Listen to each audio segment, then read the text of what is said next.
prendre un peu.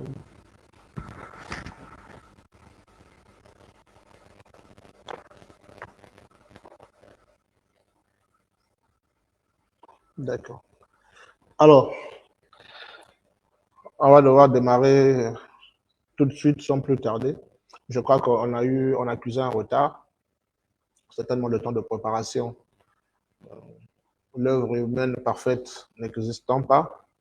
Et donc, j'espère que ceux qui s'attendaient à nous voir démarrer à 20h pile vont devoir nous comprendre et aussi nous excuser par la même occasion. Alors, on va donc confier ce moment entre les mains de celui pour qui nous faisons tout ça et qui soit capable de pouvoir prendre le contrôle pour ce petit moment d'échange, de sorte à ce que ce ne soit pas notre volonté, mais que ce soit sa volonté qui puisse opérer dans de pareilles circonstances. Dieu Père Tout-Puissant, nous célébrons ton Saint-Nom parce que tu es le Dieu immuable. Toi qui mets dans le cœur de tes enfants les désirs ainsi que Père éternel des aspirations, nous célébrons ton Saint-Nom en ce soir et t'invitons de venir pour la primauté de toutes choses, de sorte à ce que, Père, que nous ne soyons que des instruments que tu utilises afin de pouvoir atteindre une âme, afin de pouvoir éclairer un esprit, afin de pouvoir transmettre, Père éternel, sinon transfuser une connaissance qui aidera un enfant de Dieu qui est dans le besoin. Il est vrai, Père éternel, ô Dieu Tout-Puissant, que l'âge dans lequel nous vivons recherche la grandeur, recherche la considération, recherche la notoriété, raison pour laquelle nous faisons tout pour pouvoir avoir des foules derrière nous. Mais nous savons, Seigneur Jésus-Christ, que toi, tu es le Dieu de la minorité, parce que toi, tu vois à la qualité et non à la quantité. Contrairement à ce que l'ennemi a toujours désiré et fait, nous croyons simplement, Père éternel, que tu seras connecté à ce petit moment, la qualité que tu as bien voulu, Père éternel, au Dieu de gloire, attirer vers nous, et que l'Esprit soit au centre au contrôle de toutes choses, alors que nous nous attendons, nous abandonnons entre ta sainte main et soumettons, et ceux qui viendront se connecter, et aujourd'hui et après, Père éternel, c'est-à-dire que le jour à venir, et nous, à qui tu as appelé, Père éternel, au Dieu de gloire, de pouvoir se donner en sacrifice pour pouvoir rendre réel et possible, Père éternel, au Dieu tout en ce moment, nous nous attendons à toi, dans le nom de Jésus, que l'Esprit prenne la domination de tout et parle au travers, Père éternel, au Dieu de nos bouches balbutiantes. C'est dans le nom de Jésus-Christ, le nom au-dessus de tout nom, que nous avons demandé prier ainsi. Amen. Alors, voilà. Ceci étant, nous allons sans doute démarrer et prions que l'Esprit prenne le contrôle de tout. Nous allons aborder un sujet qui a été partagé déjà par l'affiche que nous avons diffusée ces quelques jours. Nous voulons parler d'une question un peu particulière. Et aujourd'hui, ça va prendre le cadre d'une exhortation, ce qui fera que nous allons nous battre à ce que nous ne puissions pas vous retenir longtemps, mais que nous soyons vraiment dans un délai précis. Et donc, tel que l'Esprit nous conduira aujourd'hui, je pressens que nous ne ferons pas beaucoup de temps. Ça va être peut-être un truc de 20, 30 minutes, je ne sais pas, 45. Alors, la fin va déterminer certainement la durée qu'elle va prendre finalement cette petite réunion que nous allons devoir avancer avec vous. Alors, chers bien-aimés frères et sœurs, nous avons pensé parler, selon la conduite de l'esprit, des rêves. Très souvent, nous rencontrons des amis, des connaissances qui parlent tout le temps de leurs rêves. Ah, je rêve un jour aller aux États-Unis. Ah, non, mais j'ai toujours rêvé un jour de venir ceci. J'ai toujours rêvé un jour.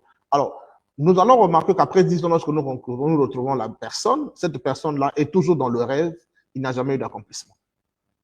Et très souvent, c'est comme ça. Et pour les aînés, pour les personnes beaucoup plus âgées, pas seulement des personnes âgées, mais il y a de ceux aujourd'hui qui sont retirés de la terre plus jeunes. Et parfois, c'est des gens qui nourrissaient des grands rêves, mais qui quittent la terre sans avoir à accomplir ce à quoi ils aspiraient. Et finalement, tu te demandes, mais qu'a-t-il fait de son rêve? Pourquoi ne l'a-t-il pas réalisé finalement? Alors, moi, je pense qu'aujourd'hui, on va quand même poser des bases pour pouvoir balayer une équivoque là-dessus. Un rêve, c'est quoi? Et à mon sens, et selon les recherches que j'ai eu à faire et l'observation faite au fil du temps, un rêve n'est que la résultante de ce que nous avons longtemps vu autour de nous, parce que là, je ne parle pas de rêve où tu dors, et puis bon, voilà, tu as rêvé que tu es en train de pisser, et puis tu te retrouves avec un pantalon mouillé, ça n'a rien à voir avec ça. Je parle d'un rêve parce que c'est un idéal. Quand quelqu'un dit un jour j'aimerais, il ne le dit pas en dormant, il le dit tout en étant éveillé. Donc, je parle des rêves éveillés ici. Parce qu'il y a des gens qui disent que le rêve que tu fais de façon éveillée, c'est un rêve qui s'accomplit. Je dis faux.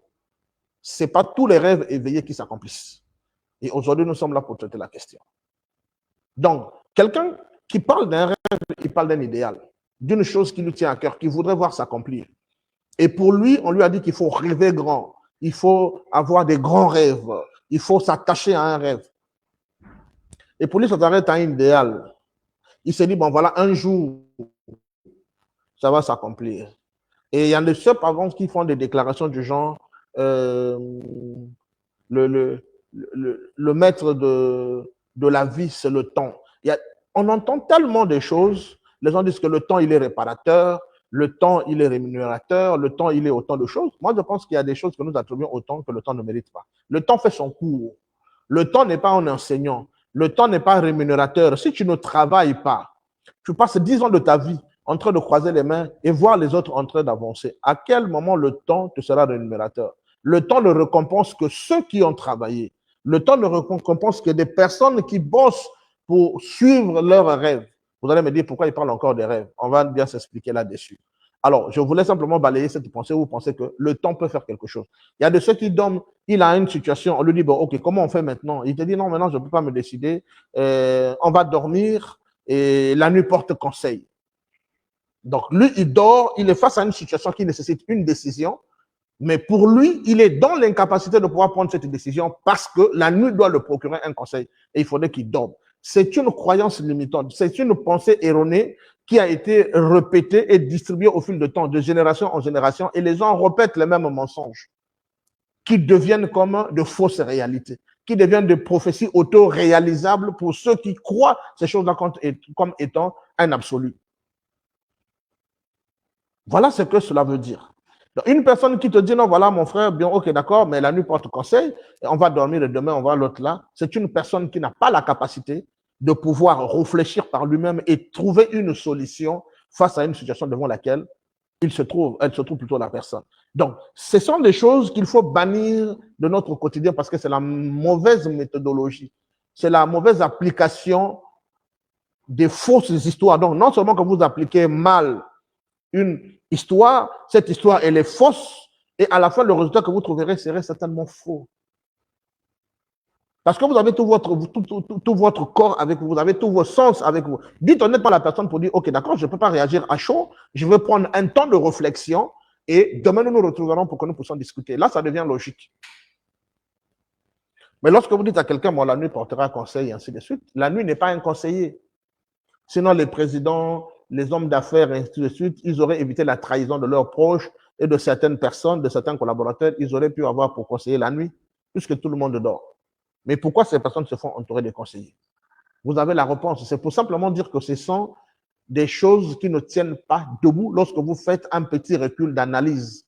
Lorsque vous vous remettez en question, vous vous rendez compte que c'est archi faux. Il y a beaucoup de choses dans la société qu'on nous fait croire comme étant vraies, mais qui en réalité ne sont que de fausseté qu'on nous a fait ingurgiter. Depuis que nous sommes petits, nos parents ont pris ça de leurs parents, ainsi de suite. Cela s'est répété au fur et à mesure et ça s'est perpétré jusqu'à ce que si nous ne faisons pas attention, nous communiquons la même chose à nos enfants. Ce sont des erreurs. La remise en question, ce n'est qu'une question de bon sens. On n'a même pas besoin d'engager le spirituel là-dessus. Moi, à chaque fois quand j'ai un peu de temps, j'essaie de remettre toujours en question certains idéaux pour essayer de voir est-ce que ces choses-là tiennent encore. Il y a des choses qui pouvaient être vraies il y a 30 ans, 40 ans passés, mais ces choses-là ne sont plus nécessairement réelles, ne peuvent plus aider, tel que ça pouvait aider par les temps anciens. Et à chaque génération, à chaque saison, à chaque époque, certaines réalités. S'il y a 60 ans passés, ceux qui ont vécu sur la terre n'ont pas connu Internet, est-ce que ces personnes, s'ils viennent aujourd'hui, ils vont dire que nous, on avait la méthode, par exemple, d'écrire sur les parchemins, on n'a pas besoin d'utiliser un ordinateur. Est-ce que sa pensée est fausse? La pensée n'est pas fausse. Ce que dit la personne est une vérité, mais sauf que cette vérité aujourd'hui ne tiendra plus parce que nous avons beaucoup de gadgets qui sont rentrés dans l'utilisation de la vie quotidienne de l'être humain, dont on ne peut plus s'en passer, notamment les téléphones, les caméras, les ordinateurs et tout ce qui va avec. Donc, il faut savoir qu'à chaque temps, il y a des outils appropriés pour pouvoir avancer et également une théorie qui vous permet de pouvoir vous positionner. Je vois par exemple des gens qui disaient qui s'assemblent se ressemblent. Imaginez, ce sont des des discours qui sont publics, qui sont vulgarisés dans la société, et les gens le prennent, ils le croient et les appliquent. Mais on fait une petite analyse, vous et nous. Lorsque quelqu'un dit, par exemple, que qui s'assemble se ressemble, si aujourd'hui, on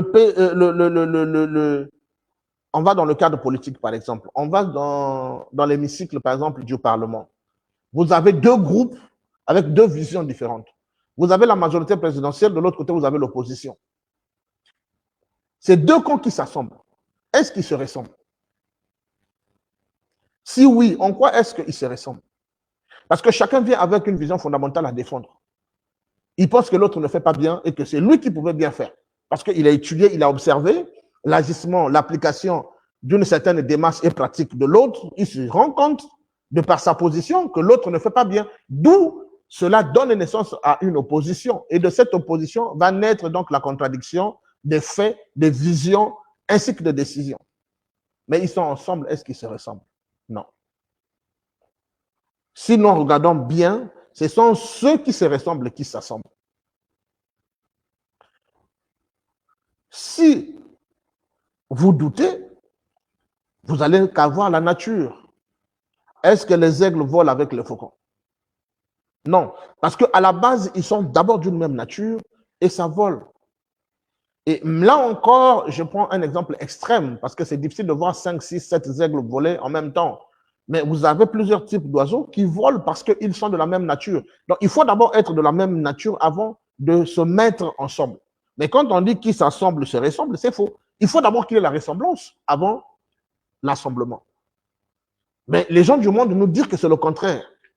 Il faut que vous vous rassemblez afin que vous vous ressemblez. C'est archi faux.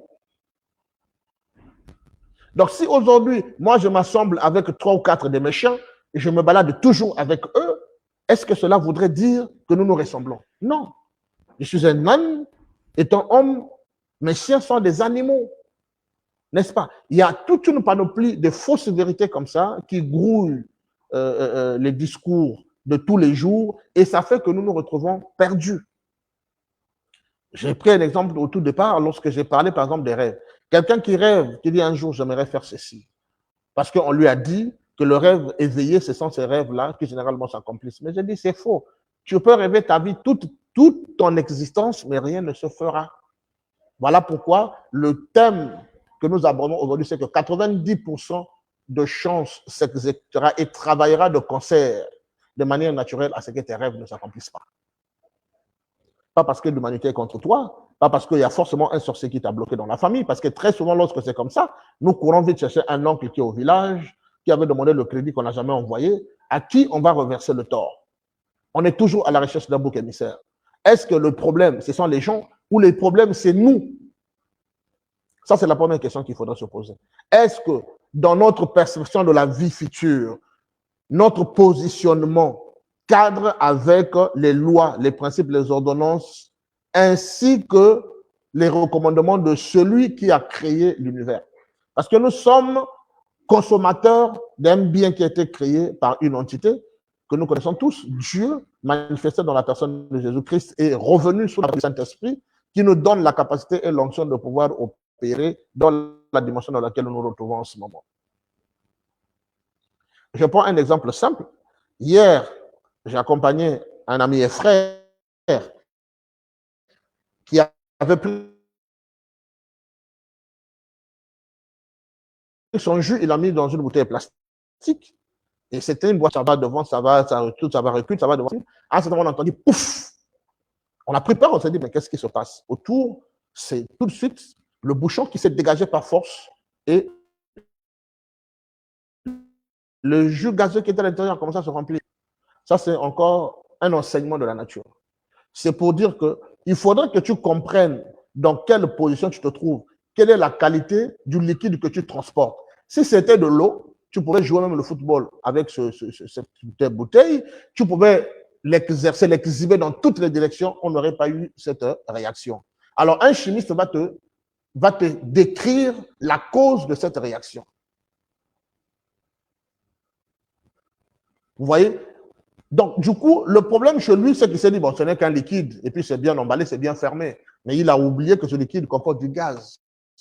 Et lorsque le gaz est agité, ça crée une sorte d'émanation de gaz qui crée une sorte d'étouffement. Et tout de suite, là, ça commence à faire pression sur le bouchon, cherchant comment sortir parce que à ce moment-là, on a besoin la bouteille a besoin d'aspirer un peu d'oxygène. Et ça a créé cette réaction. L'exemple veut simplement dire que chaque action suscite une réaction. Si aujourd'hui tu veux voir ton rêve se réaliser tout en étant à la maison, en dormant et en jouant aux dames dans le quartier, attendant que le gouvernement puisse créer les 100 000 emplois qui nous ont été promis, attendant que nous puissions atteindre l'émergence en 2025, combien même qu'on y est, ben, moi je pense que ce sont des choses qui bloquent l'avancée de la nation tout entière. Parce qu'en réalité, la nation, c'est chaque être humain conscient de sa position et de sa responsabilité.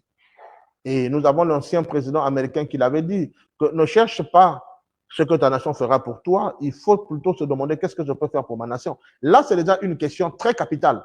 Le président Sassou l'a répété lors de l'un de ses discours, je l'ai écouté, et les gens en ont fait une raison de critique.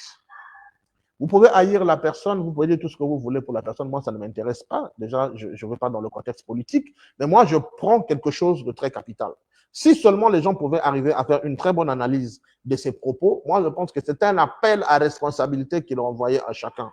Parce que pendant que le gouvernement n'a rien fait, tu ne vas pas accepter ta famille mère de faim. Tu ne vas pas accepter que tu ne sois pas capable de payer ton loyer, que tu ne te déplaces pas, que tu ne puisses pas te soigner. Il y a quoi de mal lorsqu'on te dit, mets-toi face à tes responsabilités?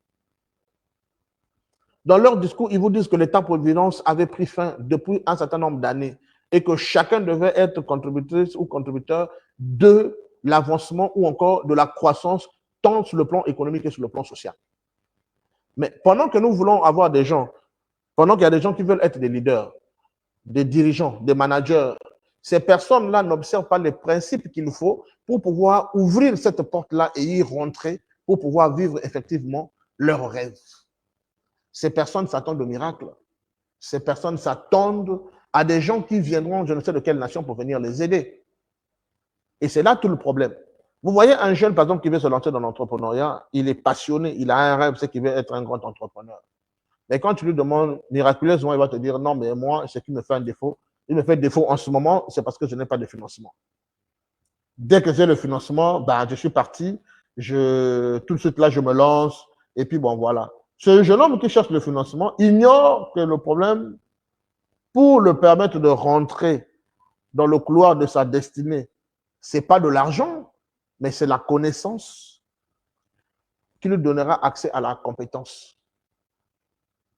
Un jeune comme ça, il va rêver sa vie sans jamais la voir s'accomplir. Je dis sans jamais la voir s'accomplir. À moins que ce soit le miracle, comme je l'ai dit tout à l'heure. Si c'est le miracle, eh bien, ça s'accomplira, Dieu fera, et puis bon, voilà sans effort, et puis bon, voilà, un matin, tu te lèves, tu es devenu milliardaire, tu es devenu riche, tu es devenu tout ce que tu veux. Mais je pense que Dieu a des principes et ça ne fonctionne pas comme ça. Ça ne fonctionne jamais de cette façon-là. Et la meilleure façon de faire fonctionner ces choses-là, c'est de comprendre les principes. Et même dans le jargon naturel, on dit nulle personne n'est censée ignorer la loi. En tant que bon citoyen, on est censé connaître la loi qui régit notre pays. Comment le pays marche. Et chez nous, en patois, on avait une anecdote, on disait, quand tu arrives dans un village, si les gens dansent avec un pied, eh bien, observe-les, essaie de danser avec leur pied avant de pouvoir décider de danser avec un autre pied. Pourquoi ont-ils décidé de danser avec un seul pied? Ça doit être la question qui t'interpelle tout de suite. Mais toi, tu viens dans un village, tu danses avec un pied gauche, te voilà que tu danses avec le pied droit pour te montrer comme étant un bon danseur, tu risques d'avoir des problèmes. Tu risques d'avoir des problèmes simplement parce que tu n'as pas observé les principes de ce pays. Et tu seras surtout de voir que tout le monde arrête de danser et les gens commencent à t'observer. Et c'est là où tu te rends compte que tu t'es retrouvé dans une situation dans laquelle tu n'as pas fait attention.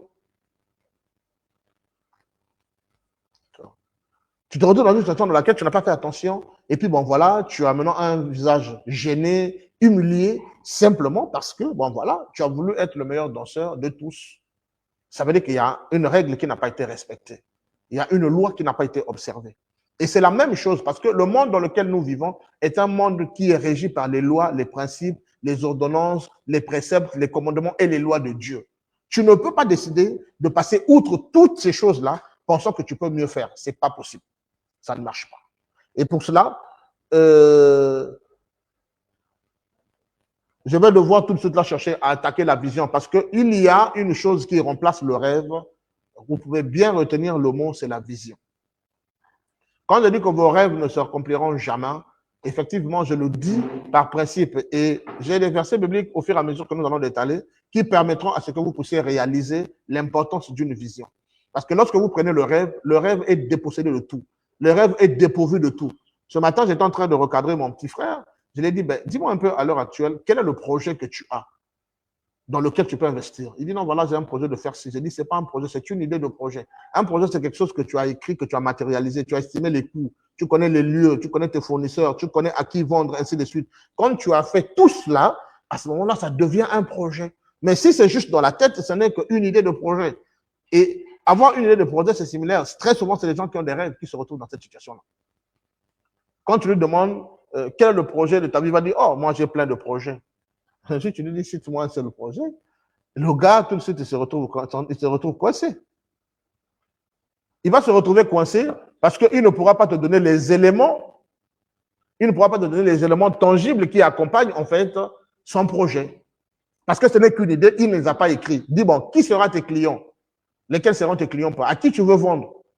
Il ne connaît pas. Où est-ce que tu dois te ravitailler en matière première? Qui sera ton fournisseur? Quel est le profil que tu recherches pour pouvoir créer ton entreprise? Tu as besoin de combien de personnes au départ? Le gars, il ne connaît pas. Quel est le budget minimal pour toi pour pouvoir prendre un loyer, mettre la connexion Internet, acheter par exemple telle ou telle chose? Tu ne connais pas. Quelles sont tes prévisions salariales pour les premières équipes que tu vas embaucher? Tu ne connais pas. Il n'a même pas d'organigramme. Il ne connaît pas combien de personnes il lui faut pour démarrer. Et quelqu'un comme ça, il vient se présenter devant toi, il dit, j'ai un projet. Il va voir un oncle, il va voir une tante, lui dire qu'il a un projet. Et puis, bon, voilà, la tante lui dit, ton projet, c'est quoi? Vraiment, voilà, je voudrais aller acheter des trucs au niveau de Kinshasa. Je vais installer une boutique au niveau de Brazza en plein poteau-poteau. Et puis, bon, voilà, je vais recruter les gens. On va faire la distribution et tout ça. La personne te regarde jusqu'à... La personne te dit, OK, d'accord, j'ai compris. Ben, je te ferai signe. 6 mois après, la personne ne t'a plus jamais appelé. Tu reviens, la personne dit, on va voir. Parce que tout le monde n'a pas la capacité de te dire, tu es un aventurier. Va encore apprendre du business parce que tu ne connais absolument rien du monde des affaires.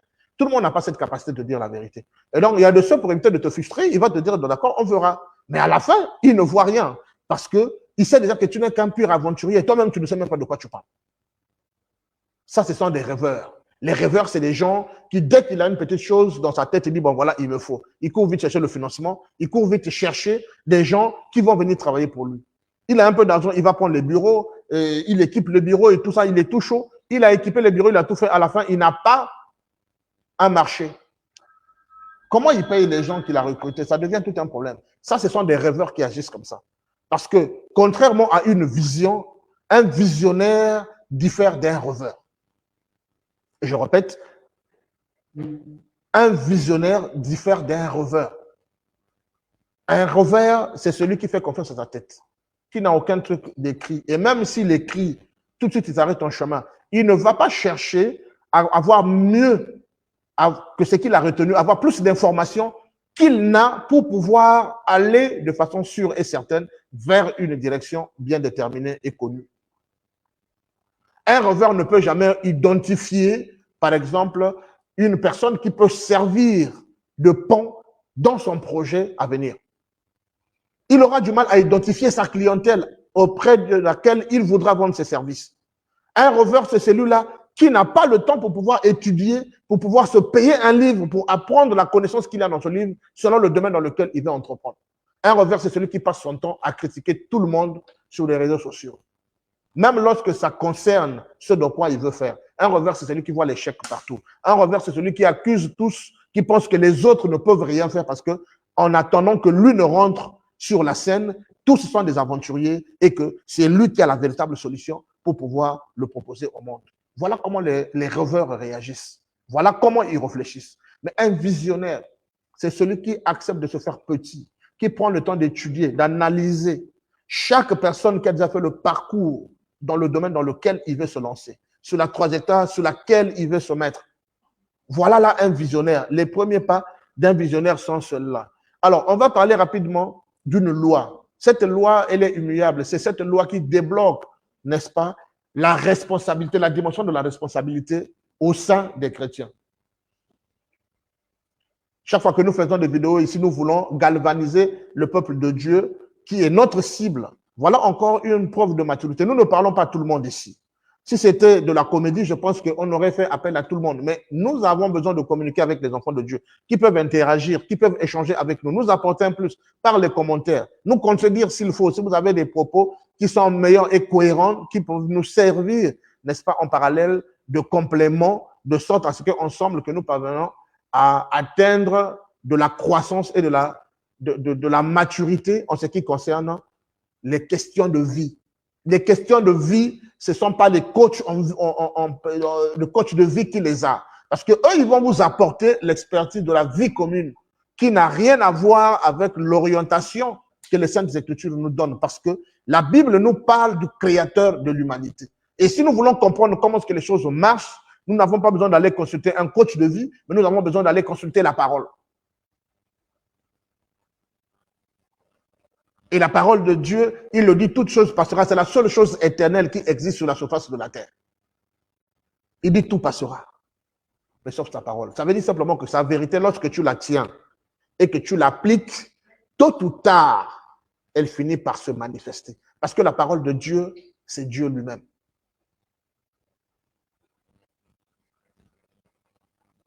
Alors, pour que nous parlions de la vision,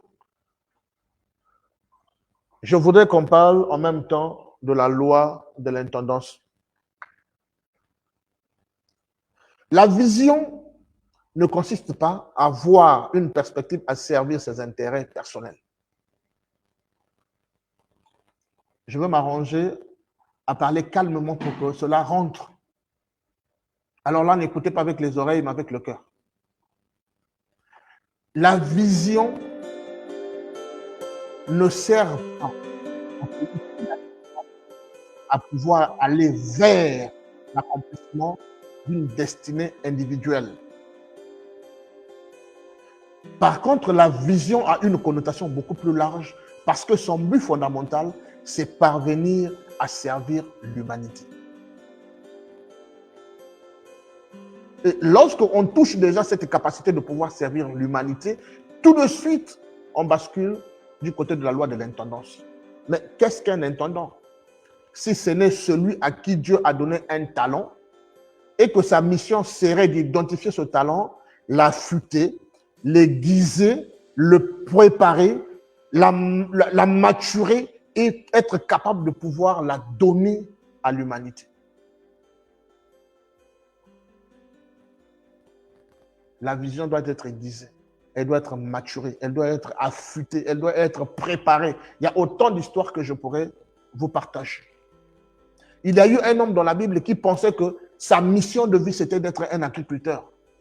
Et le gars, pendant toute sa vie, il a été un éleveur, un laboureur, un agriculteur. Mais un jour, celui à qui Dieu avait déjà donné une vision, va lui donner une vision en pleine journée. Pendant qu'il passait, Dieu le dit, tu as vu cet agriculteur. Il dit, il n'est pas au bon endroit. Prends-moi ce monsieur, sa mission. Parce que la vision et la mission est entremêlée. Nous allons le voir un peu plus devant. Il dit, prends-moi ce monsieur et mets-le sur la trajectoire de la destinée de sa vie. C'est Élie et Élisée. Il va l'appeler, il dit, viens et suis-moi. Comme Jésus-Christ avec l'homme riche. Élisée ayant les prédispositions d'un visionnaire, il ne va pas faire asseoir Élie pour dire, bon, ouais, un moment, assieds-toi d'abord ici. Pourquoi est-ce que tu veux que je te suive? Ici, je suis réputé, je suis un homme riche parce que c'est moi qui vends le légume dans tout le quartier, dans toute la ville, ainsi de suite. Moi, je vais te suivre. Tu vas où? Qui es-tu? Comment tu me rémunères? Ainsi de suite pour que j'abandonne tout ça. Il n'a pas fait cela parce qu'il avait une prédisposition. Et lorsqu'il a rencontré l'aide de sa destinée pour le faire entrer sur la trajectoire de sa vie, tout de suite, l'appel était comme un amen. C'était un ainsi dit le Seigneur. Il a dit, ok, d'accord, je te suis. Et vous allez voir que la prédisposition va dominer sur la réflexion. C'est qu'au lieu de partir juste, il ne se contente pas de partir. Il va dire à Élie, il dit, attends une minute tout de suite. Il revient, qu'est-ce qu'il va faire? Il a travaillé pendant des années avec une paire de bœufs qui lui servait d'engin pour pouvoir labourer. Donc, au jour d'aujourd'hui, on parlera comment on appelle le truc et tout ça là, d'un tracteur agricole. Donc, ce n'était pas un agriculteur moindre, c'était quelqu'un à l'époque qui était riche. Parce qu'avoir une paire de bœufs, non seulement que ça servait à labourer, mais ça pouvait donner naissance également à d'autres, aux petits. Et les petits là devaient faire un parc. Donc, il avait à la fois un parc à bœufs et de l'autre côté, il avait les champs. Mais qui pouvait être riche à cette époque si ce n'est pas quelqu'un qui avait les champs et qui avait également à côté de l'élevage. Et jusqu'aujourd'hui, nous le voyons. Aux États-Unis et partout en Europe, c'est chez nous ici, selon le principe léniniste marxiste que nous avions adopté au sortir de l'indépendance, qui nous a fait croire, ou plutôt a emmené l'État congolais, par exemple, à reléguer l'agriculture et l'élevage au second plan, pensant que c'était des métiers qui étaient appropriés aux gens qui n'avaient pas étudié, aux gens qui n'avaient pas un bagage intellectuel suffisant pour pouvoir gérer les affaires publiques ou les affaires de la société. Voilà d'où est partie notre erreur. Lisez l'histoire du Congo, vous verrez. Si on a eu du retard dans l'agriculture, c'est à cause de cela. On a eu du retard dans l'élevage, c'est à cause de cela. Mais les autres n'ont pas vu cette vision-là. Les gens ont vu les choses différemment. Parce qu'ils savaient pertinemment que nous devrions manger. Mais manger, c'est quelque chose de primordial dans une nation. Avant toute chose, vous devez manger. Allez voir la pyramide de Maslow. Vous verrez que les premiers besoins de l'homme, c'est manger, c'est se vêtir, c'est se soigner, c'est se loger, ainsi de suite. Et ça, c'est logique. Même Dieu, dans la parole, lorsqu'il commence à bénir une personne, il te donne de quoi manger. Premièrement, il te donne de quoi te loger, de quoi te vêtir, avant d'aller plus loin. Parce que la promesse est que non seulement qu'il nous donne le minimum qui nous convient, mais il nous donne avec un surplus pour nous permettre de faire toute bonne œuvre. C'est Paul qui le dit dans Corinthiens. Donc vous voyez que le principe a été inversé par des intellectuels de la première génération après les indépendances, qui aujourd'hui a créé le déficit alimentaire que nous subissons aujourd'hui après plus de 50 ans d'indépendance. On ne les accuse pas. Non, loin de moi l'idée de les accuser, mais je pense que c'était une tendance de l'époque parce que beaucoup de pays ont suivi cette vision, mais qui était au fur et à mesure une vision qui méritait une correction. Et comme cela ne s'est pas fait à temps, aujourd'hui cette mesure nous a causé préjudice. Heureusement qu'il n'est jamais trop tard. Et je pense que les mesures sont en train d'être prises au fur et à mesure par les membres du gouvernement. Et les jeunes qui se réveillent, qui sont en train d'embrasser ce côté agricole et éleveur, juste pour pouvoir essayer d'équilibrer les choses. Bref, là n'est pas notre sujet. Alors, lorsque Élisée va devoir aller faire un retour dans son village, pendant que Élie l'attend, il va tuer la paire de bœufs qu'il avait. Il va partager à la population et leur dire au revoir, pour dire c'est fini, j'ai travaillé avec vous, j'ai été avec vous, je vous ai nourri, vous avez acheté chez moi, nous avons une histoire commune, mais il est temps que j'élève le niveau, que je passe à une dimension beaucoup plus haute, parce que Dieu m'appelle à rentrer dans le couloir de ma destinée. Il n'a pas dit à un ami, à un oncle ou à un cousin pour dire, écoute, moi je te laisse la paire de bœufs, garde-les s'il te plaît, prends soin de mes champs, quand je viendrai, on va trouver des malversations. Non, quand l'appel est arrivé, il a rencontré l'aide de destinée que Dieu l'avait envoyé pour lui faire rentrer sur la trajectoire de sa vie. Nous en avons parlé lors de notre session passée. Pour ceux qui étaient là, ils vont certainement se reconnaître.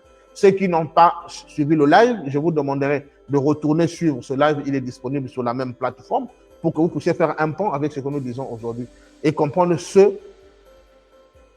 par quoi nous appelons les aides de destinée, parce que nous en avons...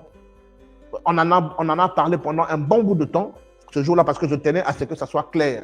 C'est des ministères que les gens souvent ont tendance à abandonner. Et donc, Élisée va tuer sa paire de bœufs pour dire que moi, j'ai fini avec toute mon histoire du passé. J'ai fini avec le tâtonnement. J'ai retrouvé la vision de ma vie et laisse-moi maintenant rentrer dans cette vision. Il a commencé à suivre Élie. Élie l'a découragé plusieurs fois en chemin. Il a dit, écoute, tu peux t'arrêter ici. Retourne pour toi. Il dit, Dieu est vivant. Aussi longtemps que ton âme est vivante, je ne te laisserai point. Ça s'appelle de la persévérance. Ça s'appelle de l'autodiscipline. Parce que lorsque vous avez saisi la vision procure la discipline dans votre vie. Cette discipline qui vous permet à ne plus faire les choses comme vous le faisiez autrefois, à ne plus faire les choses comme les autres, parce que vous comprenez par là que vous avez une mission et que vous êtes appelé à pouvoir aller vers cet idéal. Ça devient une obligation. Si vous voulez accomplir cette mission, vous devez vous départir de certain nombre de choses.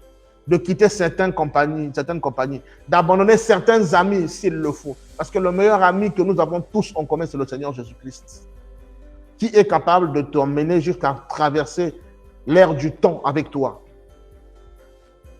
Ta femme, quel que soit l'amour qu'il peut avoir et peut avoir pour toi, le dernier lieu de rendez-vous entre vous deux, c'est le tombeau. Ton fils, ta fille, ton père, ta mère, ton oncle, ton frère, tous nous avons un moment où nous sommes obligés d'aller accompagner ceux que nous aimons. Jeter une fleur pour dire, va en paix, frère. Va en paix, ma soeur, tu n'as fait que nous dévancer. C'est la limite. Mais Jésus, c'est celui qui traverse avec toi et qui te fait habiller un corps nouveau de l'autre côté du Jourdain. C'est une métaphore. Ça parle ici de l'après-vie que nous avons dans ce corps. Je voudrais parler ici de Job, qui avait vu le Rédempteur, qui dit, même si ce corps est détruit, je sais qu'il me donnera un autre corps. Ça, c'est une autre histoire. C'est dans l'enseignement qui viendra, je pense, après cet enseignement. Et donc, voilà, vous comprenez que la vision ne consiste pas à pouvoir se donner une idée, d'aménager une condition pour soi, mais ça a une portée beaucoup plus large parce que ça concerne l'humanité. Et quand on parle de l'humanité, ça veut dire que tu as un don à apporter. Cela se rapporte à la vision ou encore à la parabole du semeur que vous trouverez dans Matthieu 25. Bon nombre de chrétiens qui lisent la Bible le savent. Nous n'avons pas besoin de toujours venir tout expliquer. Il suffit d'aborder quelque chose en passant. Tout de suite là, le chrétien se retrouve. Parce que c'est aussi ça, être un chrétien. Être capable de pouvoir lire sa Bible, sonder les Écritures tout le temps. Il est triste de remarquer qu'aujourd'hui, les chrétiens, tout ce qu'ils font, c'est pouvoir laisser la Bible entre les mains du prédicateur. Si le prédicateur ne dit pas, bon, aujourd'hui, on va prier, on va lire dans tel verset, il ne connaît pas lire la Bible. Mais c'est le même qui passe 2 heures de temps sur TikTok, qui passe 5 heures du temps sur YouTube et qui passe 9 heures de temps sur Facebook. Comment voulez-vous que nous puissions avoir une expérience enrichissante avec le Seigneur? Parce que vous devez savoir qu'il est celui qui apporte l'accomplissement dans la perfection, dans toutes choses que nous espérons. Et le succès dans la vie, ce n'est pas la réalisation que nous avons pu faire pour notre gloire, mais c'est notre capacité à pouvoir servir autant du monde par rapport aux dons que Dieu a placés en nous. Voilà le véritable succès. Le monde a un sens pour déterminer le succès, mais nous, les enfants de Dieu, à la lumière de la parole, nous avons également une autre façon de déterminer le succès. Et donc, si vous avez cette capacité à vous connecter avec le monde et ne pas se connecter avec le divin, vous avez perdu. Vous avez simplement perdu. Donc, il est nécessaire que vous puissiez comprendre les enjeux du royaume dans lequel nous venons. Je rappelle souvent cette chose-là. Jésus dit, vous êtes dans le monde, mais vous n'êtes pas du monde. Il faut se poser cette question pour comprendre pourquoi il dit, mais si nous ne sommes pas du monde, qu'est-ce qui se passe du monde de là où nous venons? Dans le monde d'où nous venons, il se passe quoi? Comment est-ce que les choses se passent? Je suis sur la terre en tant qu'un pèlerin étranger. D'accord, je dois avoir certainement une mission parce que Dieu ne m'enverrait pas sur terre juste pour venir faire un tour et puis repartir. Certainement, c'est parce qu'il voulait établir son royaume sur la terre pour faire une continuité, créer une colonie du ciel sur la terre. Je vous prends un exemple de la France. Le Congo a été colonisé par la France. Le Congo a fait, et plutôt la France, plutôt l'inverse, a colonisé le Congo et on a fait une colonie. Et lorsque nous devenons la colonie du Congo, il se passe quoi? Cette nation qui nous a colonisés, qui est plus forte que nous a dominés à telle enseigne qu'il nous a obligés à parler sa langue. Aujourd'hui, la langue que je parle, la langue plutôt que je parle autant pour moi, ce n'est pas le Swahili, ce n'est pas le Kituba, ce n'est pas le Kikongo, ce n'est pas le Teke, ce n'est pas le Mboshi, ce n'est pas le Vili. Vous voyez, c'est la puissance de la colonisation qui parle encore à l'heure où nous sommes en train d'échanger avec vous. Donc, pendant que je parle, on voit la France. Et pourtant, nous avons été libérés, soi-disant. J'ai dit soi-disant, oui, parce que sur le document, nous avons été appelés à accéder à l'indépendance dans les années 60. Mais vous remarquez que l'indépendance devait comporter également le changement de langue, de mentalité, de la faisabilité et de tout. Mais nous dépendons toujours de ces personnes-là qui ont eu une influence jadis sur nous, à travers la langue, à travers le vestimentaire, à travers le culinaire. Dans tout, nous retrouvons une partie de la France. Que nous allons sur la monnaie, nous retrouvons la France. Que nous allons sur l'éducation, nous retrouvons la France. Donc, vous remarquez que nous avons toujours ce nuage qui pèse sur nous, ce nuage de la colonisation, quand même nous pensons que Nous en sommes séparés il y a 40 ans, il y a 50 ans. En réalité, quand tu regardes bien, on est resté colonisé. On est resté colonisé. Et c'est la même chose que Dieu avait à cœur de faire avec le transfert du royaume des cieux sur la terre. Voilà pourquoi il va enseigner aux disciples, lorsque les disciples vont lui dire, Seigneur, apprends-nous à prier. Il va leur dire, si vous voulez prier, faites ceci, dites, notre Père qui est aux cieux, que ta volonté soit faite sur la terre comme au ciel. C'était le plan initial de Dieu, de pouvoir manifester sa volonté sur la terre comme sa volonté se manifeste au ciel. Et nous savons que lorsqu'il y a une colonie, il y a forcément des fonctionnaires que cette nation embauche et envoie. Ils s'appellent des diplomates. Et les diplomates, lorsqu'ils arrivent, très souvent, nous avons des fonctionnaires tels que des ambassadeurs. Un ambassadeur, lorsqu'il arrive, l'ambassadeur, il ne vient pas pour venir chercher l'emploi dans le pays où ils ont des accords ou encore un partenariat bilatéral, peu importe ce que vous voulez, mais ça reste un pays colonisé. Il ne viendra pas demander, par exemple, au président de notre nation pour pouvoir le rémunérer. Ce n'est pas possible. Un ambassadeur est rémunéré par le pays qui l'envoie dans cette nation où ils ont par exemple, la colonie sous leur direction. Et donc, vous comprenez que nous, en tant qu'ambassadeurs des cieux, lorsque nous venons, notre économie, nos récompenses, nos bénédictions ne viennent pas de ce monde, mais ça vient de la nation dont nous sommes originaires. Je voudrais savoir si cette chose-là est rentrée, parce que ça nous permet de décoller. Tout ce qui contribue à notre bien-être, qu'importe dans quel domaine, dans le domaine de la santé, dans le domaine de la multiplication, dans le domaine du mariage, dans le domaine du travail, dans le domaine des affaires, dans le domaine du bien-être, toutes ces choses ne nous sont pas données par la nation dans laquelle nous sommes venus, mais ces choses-là nous sont données d'avance par la nation dont nous sommes originaires. Le président de notre nation, avant de nous envoyer, avait préparé déjà tout ce qu'il faut pour notre voyage. Il s'est dit, ok, d'accord, tu t'en vas comme ambassadeur sur la terre, tu vas travailler pendant 40 ans, et pendant les 40 ans, voilà ton salaire pendant 40 ans. Voilà la caisse noire dans laquelle tu peux te servir pour pouvoir faire rayonner l'impact du royaume d'où tu viens. Parce qu'il sait que tu rencontreras des problèmes. Tu feras face à des situations où les gens auront besoin d'intervenir. Les gens auront besoin que tu les assistes, que tu les accompagnes, que tu les orientes. Et tous ces matériaux, Dieu t'a équipé de ces choses-là. Maintenant, comment tu rentres en possession de ces choses si tu ne comprends pas le principe d'acquisition? Parce qu'il y en a qui pensent que leur avenir est devant eux ou leur avenir est resté devant eux par les erreurs qu'ils ont commises par le passé, par des opportunités qu'ils n'ont pas pu saisir par le passé. Ils sont frustrés. Ils n'ont plus le courage d'avancer. Désormais, ils parlent au passé. Ils sont devenus comme des véhicules de chauffeurs qui roulent, mais au lieu de regarder devant avec la grande barre à prise que nous avons par prise, mais ils regardent au rétroviseur. Comment veux-tu être un bon chauffeur si tu ne regardes pas devant la pare-brise qui est devant toi, mais que tu regardes à travers les rétroviseurs? Forcément, tu feras un accident. Ou tu roules, au lieu d'aller de l'avant, toi, tu mets la marche arrière et tu accélères à fond. Qu'est-ce qui va se passer? Il y a des gens qui vivent dans cette position-là. Et généralement, ce sont des rêveurs. Ils pensent aller de l'avant, mais en réalité, ils reculent chaque jour. Parce qu'ils regardent au rétroviseur. Alors qu'il y a une grande glace appropriée qui est mise devant toi, qui te permet de regarder le chemin d'où tu vas.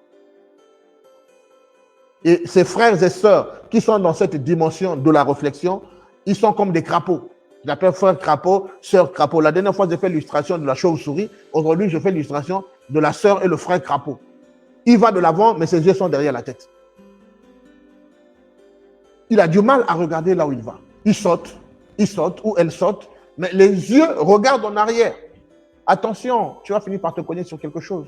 Et pendant que tu te réaliseras, il sera trop tard. Vous comprenez? C'est ça les conséquences d'avoir un rêve. Un rêve est dépourvu de tout. Le rêve, il n'y a rien dedans à l'intérieur. C'est juste une pensée imaginaire qui essaie de caresser ton ego. Tu te dis, ben voilà, on te propose un boulot réel où tu peux gagner 100 000. Tu dis, non, avec mon diplôme, je ne peux pas gagner 100 000. Ce n'est pas possible. Moi, j'attends. Je sais que Dieu est le maître de ses consciences et des temps. Il me bénira. J'aurai un travail qui va me payer 1 million selon la juste valeur. Frère, tu vas te retrouver dans une situation où tu as refusé de prendre 100 000, mais demain matin, tu vas demander un bout de pain au petit du quartier qui vend son kiosque pour dire, petit, je n'arrive pas, si tu ne fais pas, je vais mourir. Quelle est l'humiliation qui sera acceptable entre prendre un boulot de 100 000, qui n'est peut-être pas à ton rang selon ta philosophie de la vie, selon ton rêve, et celui d'aller demander, mendier un bout de pain chez le boutiquier du quartier. Donne-moi, je vais te payer demain. Mais le boutiquier du quartier sait que tu ne fais rien. Tu ne fous absolument rien, tu traînes le longueur de journée dans le quartier. Le gars, il ne va pas te donner. Même s'il prend le risque de te donner une fois, mais pour payer le pain, là, tu commences à jongler. Tu vas acheter un autre bout de pain le lendemain, tu envoies un petit du quartier. On va acheter le pain là-bas. Tu ne peux plus venir te pointer parce que tu es redevable de 100 francs là-bas. Et toi, tu as eu 200 dans ton calcul, il faut que tu payes un pain, il faut que tu payes peut-être le gingembre, je ne sais pas quoi pour manger. Et donc, du coup, ça devient pour toi un fardeau de pouvoir payer ces 100 francs-là. C'était un ridicule. Demain matin, le gars, il va parler dans le quartier pour dire, non, mais voilà, il est venu ici, il est venu prendre un bout de pain, depuis que je l'ai donné, il a disparu, il a fouillé. Le ridicule que tu fouillais pour ne pas aller travailler pour 100 000, c'est ce que tu as pris cadeau dans le quartier. Ce sont des rêveurs qui voient les choses de cette façon-là. Alors que le visionnaire, c'est celui qui est capable de dire, OK, ça, c'est une opportunité qui se présente à moi. Entre rester à la maison et prendre 100 000, je pense que mieux vaudrait pour moi 100 fois de prendre 100 000. Parce qu'en prenant 100 000, ça me permet déjà d'avoir un petit budget. Ça me permet de pouvoir ne pas demain matin aller mendier ça et là. J'aurai déjà une petite base. Et c'est là où tu peux manifester ton talent. Parce que tu arrives en tant qu'agent de sécurité, ou peu importe, je ne sais. Mais si tu manifestes les caractères d'une personne qui est capable de donner mieux, de faire plus que ce qu'on te demande, tout de suite, tu te fais distinguer. Parce que tu as en toi les marques d'un leader. Tu as en toi les marques d'une personne capable de se soucier des biens qui lui ont été confiés plus que lui-même. Nous avons vu l'histoire de Joseph en Égypte. Lorsque les biens de Potiphar lui ont été confiés, il n'a pas dit, bon, je vais faire juste un peu. Il a géré ses biens comme si c'était ses propres biens, au point de faire prospérer la maison de Potiphar. Nulle part, nous avons vu dans la Bible qu'on avait dit que Joseph était jaloux de la prospérité de Potiphar. Il gérait ses biens comme si c'était ses propres biens. Parce qu'il avait certainement la révélation, bien que cela n'était peut-être pas écrit en son jour. Il savait que s'il peut bien gérer à autrui, Dieu est capable de lui donner ce qui est à lui. Et la Bible dit, si tu ne gères pas bien ce qui est à autrui, qui te donnera tes propres biens? Ça veut dire que tu es un mauvais gestionnaire. Si des choses qui te sont confiées, tu n'arrives pas bien les gérer. Tu n'as même pas peur de ceux à qui appartiennent ces choses-là. Penses-tu que Dieu est bête pour pouvoir te prendre ce qui t'appartient? Et puis, même s'il avait promis des bénédictions pour toi, il ne te donnera pas aussi longtemps que tu ne seras pas un bon gestionnaire. Et l'histoire des paraboles des talents nous enseigne. Il donne à chacun en fonction de sa capacité à gérer. Alors, pendant que tu demandes le milliard à Dieu dans la prière, il faut d'abord se poser la question de savoir est-ce que tu es capable de gérer le milliard. Le bon sens, rien que le bon sens et l'honnêteté voudrait que tu te poses cette question. Est-ce que tu es capable de gérer le milliard que tu demandes? On a vu des gens qui ont cherché la grandeur, mais la grandeur les a emportés. Paix à son âme, je parlerai de l'artiste Didier Arafat. Il est mort très jeune. Mais qu'est-ce qui l'a emmené? C'est la célébrité et la popularité. Parce qu'il est arrivé à une dimension où la gestion du flux qu'il est en train de recevoir l'a certainement emmené à faire certaines erreurs, à développer des passions. Aujourd'hui, il y a des gens qui se disent, ah, moi, j'aimerais par exemple m'acheter une moto. Mais il n'a pas les moyens d'acheter cette moto-là. Vous comprenez? Avant de pouvoir prétendre à quoi que ce soit de grand, il faudrait d'abord que vous soyez capable de pouvoir faire un travail avec vous. Joseph, il a eu l'humilité de gérer comme il se doit le bien appartenant à autrui. Et ces biens-là lui ont permis d'avoir une notoriété. Combien même qu'il n'a pas eu une notoriété à le sauver et l'éviter de la prison, mais il s'était bâti une expérience de bon gestionnaire. Il avait retrouvé en lui les talents qui étaient cachés. Vous comprenez que ce qui a fait la grandeur de Joseph, ce n'était pas son rêve. Parce qu'il avait eu un rêve, mais c'est la discipline et la pratique de ce rêve-là qui a fait de Joseph un grand. Il avait eu un rêve. Il en a parlé, ça lui a causé que des ennuis. Ses frères l'ont détesté. L'ont jeté dans une citerne, abandonné au milieu de tout. Joseph a dû faire 2000 km à pied de là où il a été abandonné jusqu'en Égypte. Acheté par les Madianites, arrivé là-bas, il est vendu sur un marché comme un mouton. Mais le rêve de Joseph l'accompagnait. Vous comprenez que le rêve ne peut pas t'épargner des dangers de la vie, des aléas de la vie. Mais la vision peut t'épargner parce que la vision te confère une autodiscipline. Lorsque tu as compris la vision, dans ta vision, il y a ta mission. Et la mission te confère une autodiscipline parce que tu te dis, si je ne me discipline pas, je ne parviendrai pas à atteindre cet idéal. Et tous les jours, ça devient ton combat en te battant pour pouvoir t'écarter de certaines choses. Et le diable, sachant que tu as une grande destinée, tu as une mission, le diable va te combattre à tous les niveaux, à chaque occasion possible pour t'empêcher d'accomplir ton rêve. Et quand je parle de l'accomplissement du rêve ici, je reviens sur la vision. J'espère que vous vous connectez à mes propos. À un certain moment, ça peut sembler contradictoire, mais si vous avez la capacité de suivre la conduite de l'esprit, la manière que je suis en train d'avancer, vous comprenez très bien. On va lire 1 Pierre à partir du verset 4, au chapitre 4 plutôt, à partir du verset 9.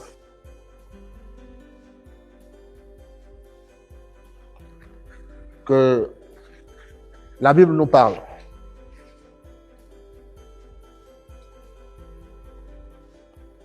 Que doit faire un visionnaire?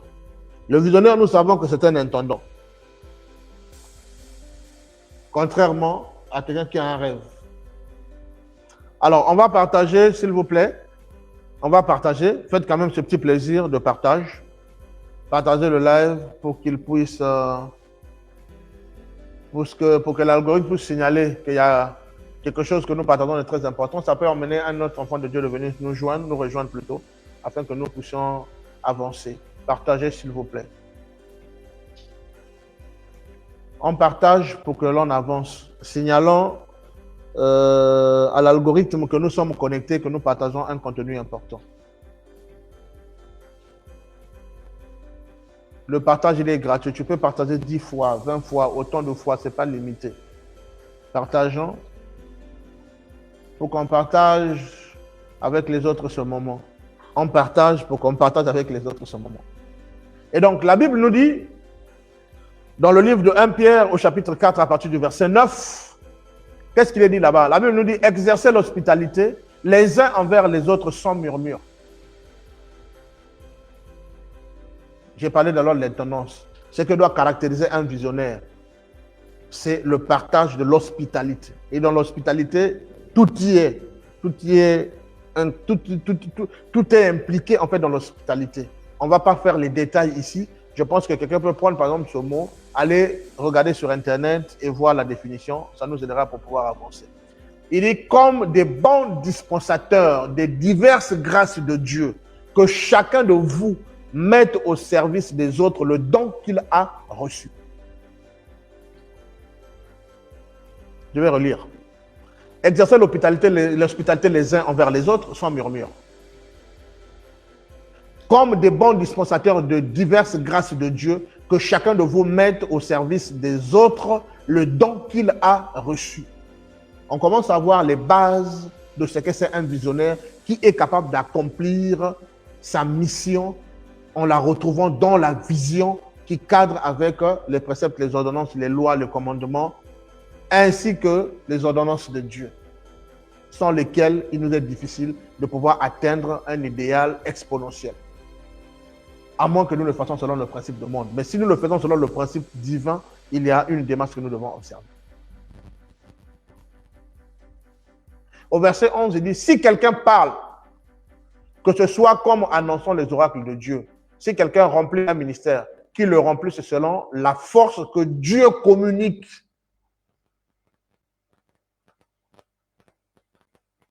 Qu'il le remplisse selon la force que Dieu communique. Donc Dieu ici est la colonne vertébrale de tout. La force que Dieu communique afin qu'en toute chose, Dieu soit glorifié par Jésus-Christ, à qui appartiennent la gloire, la puissance au siècle des siècles. Qui suis-je pour chercher la gloire? Parce que le verset 11 ici nous montre à qui doit revenir la gloire. Donc notre succès à nous, c'est lorsque Christ est glorifié.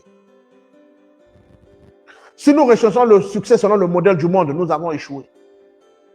Parce que le monde a eu raison de nous. Mais le but pour lequel Dieu nous place sur la terre, c'est que nous puissions tellement dominer la terre que nous allons devoir changer les paradigmes en ce qui concerne le succès. Que le monde s'aligne derrière notre vision qui nous est donnée par le Seigneur Jésus-Christ à la lumière de la parole et appuyée par la puissance et l'onction du Saint-Esprit.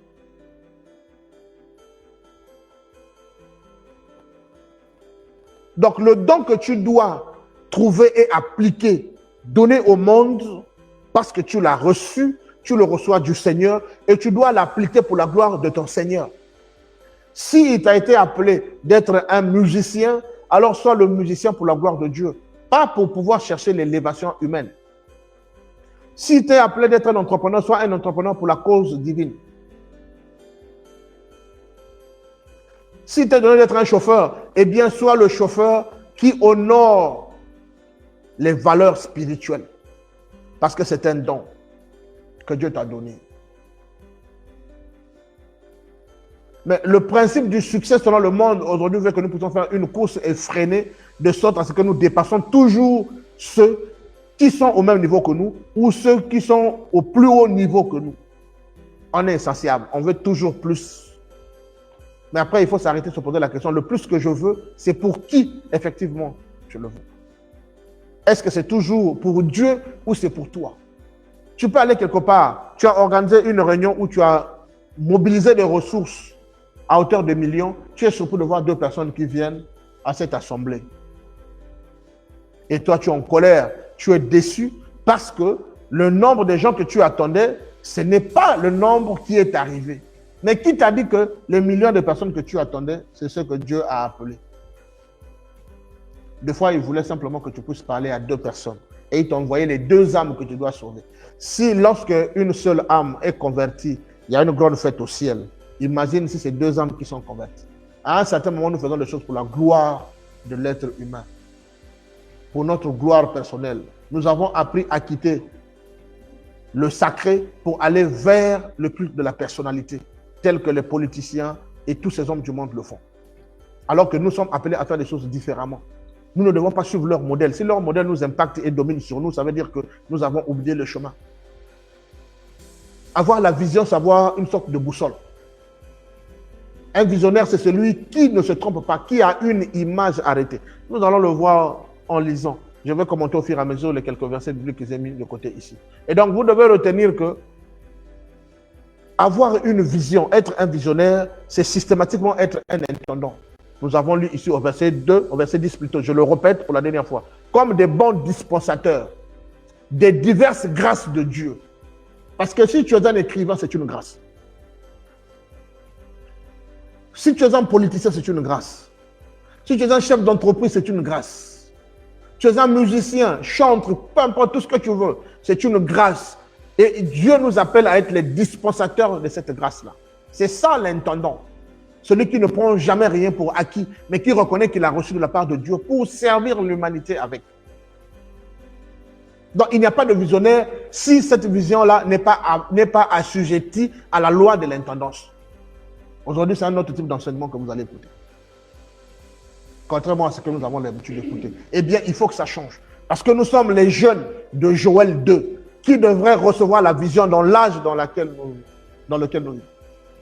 Dans l'époque, dans les époques anciennes, j'allais dire, les gens, les anciens, les prophètes, des personnes de grande renommée dans le milieu spirituel ou ecclésiastique, si vous voulez, ont tellement souhaité vivre ce jour. Parce que c'était un jour de gloire, un jour qui regorge plein de bénédictions. Mais qu'est-ce que nous, qui avons eu cette grâce, les ouvriers de la 11e heure, qu'est-ce que nous faisons de ce jour? Nous avons troqué ce jour contre les gadgets qui sont publiés partout. Nous avons troqué ce jour contre des réseaux sociaux. Entre nous soit dit, combien de temps nous prenons encore sérieusement un petit moment de retraite pendant 2 heures, 3 heures renfermés dans notre chambre pour chercher la face de Dieu? Nous ne le faisons plus. Avant d'aller au lit, on a besoin d'1 minute pour dire Seigneur, merci pour tout, garde-moi, à demain, tu vas. Comme si tu venais nous dire au revoir. On n'a plus le temps de consécration. Mais comment est-ce que vous voulez que le sacré puisse se manifester au milieu de nous? Comment vous voulez que nous puissions dominer? Nous n'allons pas dominer en prenant des choses à la légère. Nous avons un travail à faire, c'est que, comme je l'ai dit tantôt, que la vision nécessite la discipline. Et la discipline donne place au sacrifice.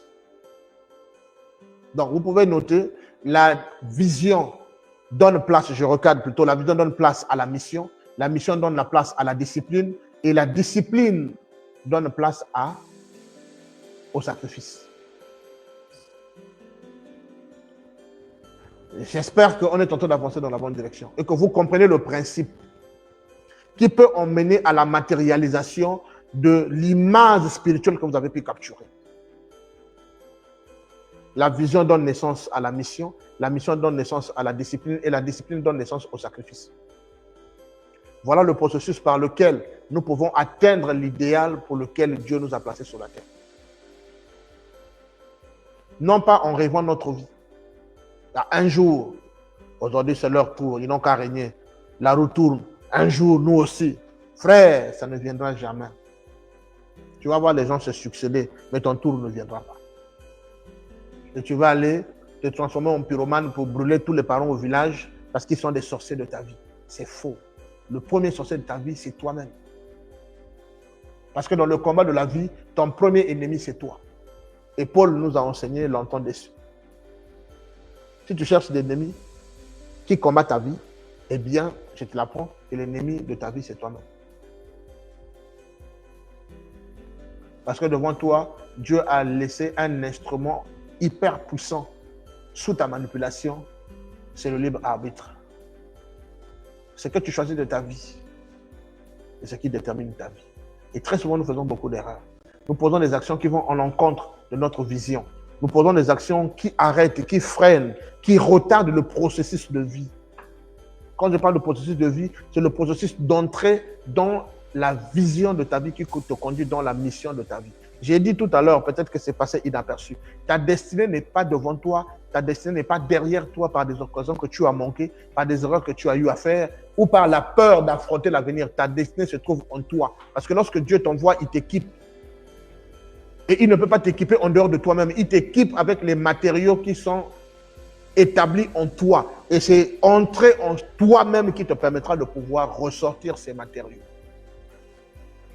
Parce que souvenez-vous de l'histoire de l'enfant prodigue. Après avoir dilapidé toute la richesse de son père, un jour, il s'est transformé en esclave. Il fallait qu'il travaille dans la bergerie, dans la porcherie, ainsi de suite. La Bible dit qu'un jour, il est entré en lui-même. Comment on fait pour entrer en soi-même? C'est à ce moment-là que la vision doit intervenir. Ce n'est pas un rêve.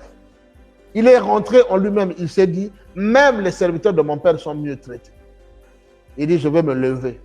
Je retournerai auprès de mon père. Même s'il ne me reconnaît plus en tant que son fils, mais qu'il m'accepte, ne fût-ce qu'en tant que son travailleur. Là-bas, au moins, j'aurai un toit, j'aurai une maison, j'aurai de quoi manger, des beaux habits, que de vivre dans la porcherie et me nourrir de la nourriture des pourceaux et des porcs. Ouais, il a fallu qu'il rentre dedans de lui. C'est pour dire que la suite de sa vie, la suite de la condition dans laquelle il se trouvait, était en lui. Aussi longtemps qu'il n'était pas rentré en lui, il était un esclave. Et nous avons dit ça ici. La Bible dit aussi longtemps qu'un prince est un enfant, il ne diffère en rien d'un esclave, quoique il est possesseur de tout. Donc, il faudrait que tu aies cette capacité de rentrer en toi, aller chercher la vision qui caractérise ta vie. Et j'ai envie de te dire que le succès que tu recherches de ce monde, tu ne le trouveras pas.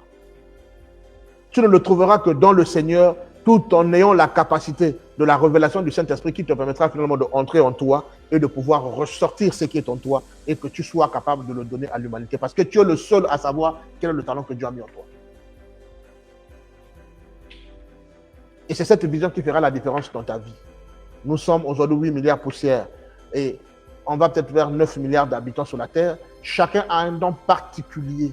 Et il y a de ceux qui travaillent au devant de la scène, il y a ceux qui travaillent en arrière-plan. On a toujours vu. Aujourd'hui, vous avez une caméra où vous avez la possibilité de me regarder. Mais est-ce que vous êtes posé la question, qui est derrière la caméra? Chacun est en train d'exercer là une mission. Et si cette mission n'est pas bien exécutée, ça veut dire que je ne serai peut-être pas là en train de partager avec vous ces moments de gloire que le Seigneur a bien voulu que nous puissions partager. Donc, vous comprenez que la vision, Dieu la donne à une personne. Mais pour l'accomplir, Dieu a besoin de plusieurs personnes. Je répète, une vision qui vient de Dieu, Dieu la donne à un individu. Mais pour la réaliser, il a besoin de susciter toute une nation, tout un quartier, toute une ville pour l'accomplir. Ça dépend de la taille ou la grandeur de cette mission. Moïse a reçu une mission d'aller délivrer le peuple d'Israël. Mais Ce n'était pas que de livrer le peuple d'Israël. Il fallait qu'il puisse posséder Canaan. Mais est-ce que dans l'accomplissement, il a travaillé seul? Il a fallu toute une nation pour accomplir cette mission. Parce que lorsque les enfants d'Israël se battaient pour occuper chaque territoire, du désert jusqu'à Canaan, ce n'était pas Moïse qui se battait. Non. Moïse était sur la montagne en train de faire ce qu'il avait à faire. Parce que chacun avait une mission. Donc, dans la mission de Moïse, c'est né de soumission. Le ministère de Josué s'est manifesté. Le ministère de Caleb s'est manifesté. Le ministère de Aaron s'est manifesté. Le ministère de Myriam s'est manifesté. Et des faux ministères également se sont manifestés, tels que le ministère de Corée, le ministère de Dathan, ainsi de suite. Mais ils ont péri dans le désert parce qu'ils n'avaient pas saisi la vision.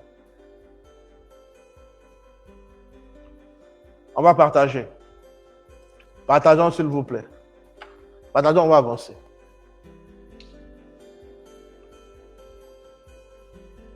Donc, je l'ai dit ici, après la prise de conscience de la loi de l'intendance, la première dimension de l'illumination d'un chrétien, c'est la vision. Un chrétien sans vision, c'est la catastrophe. Je vais lire Proverbe 29 à partir du verset 18. C'est le poète qui nous parle, Salomon. Il dit, quand il n'y a pas de révélation, dans d'autres versions, on vous dit la vision. Quand il n'y a pas la vision, le peuple est sans frein. Quand il n'y a pas de vision, le peuple est sans frein. Et quelque part là-bas, on dit heureux s'ils observent la loi. Ce peuple est heureux s'ils observent la loi. Donc nous comprenons que le manque de vision est le manque d'observation de la loi de Dieu. Il faudrait qu'on comprenne ces choses. Le manque de frein, le manque de la compréhension, de la révélation de la parole veut simplement dire le manque d'observation de la loi de Dieu. Aujourd'hui, on parlera de la parole parce que la loi avait été accomplie. Christ est venu accomplir la loi de la parole. Donc, lorsque un peuple est sans parole, ce peuple n'a pas de frein parce qu'il vont à la dérive. C'est ce que Salomon, à travers ce verset, nous partage comme réflexion. Et quand on parle de peuple ici, il faut remplacer X par sa valeur. Un seul individu représente le peuple de Dieu. Abraham était seul. Mais en lui, il y avait toute une nation.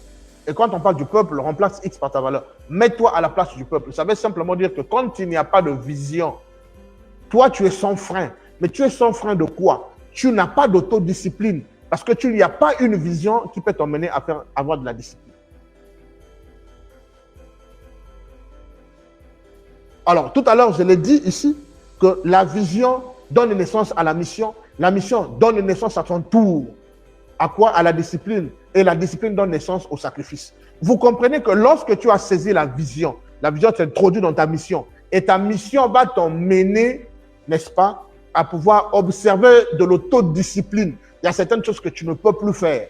Tu te bats à écarter certaines choses de ta vie. Et c'est à ce moment-là que le sacrifice intervient. Et comme vous comprenez, il n'y a pas d'élévation sans sacrifice.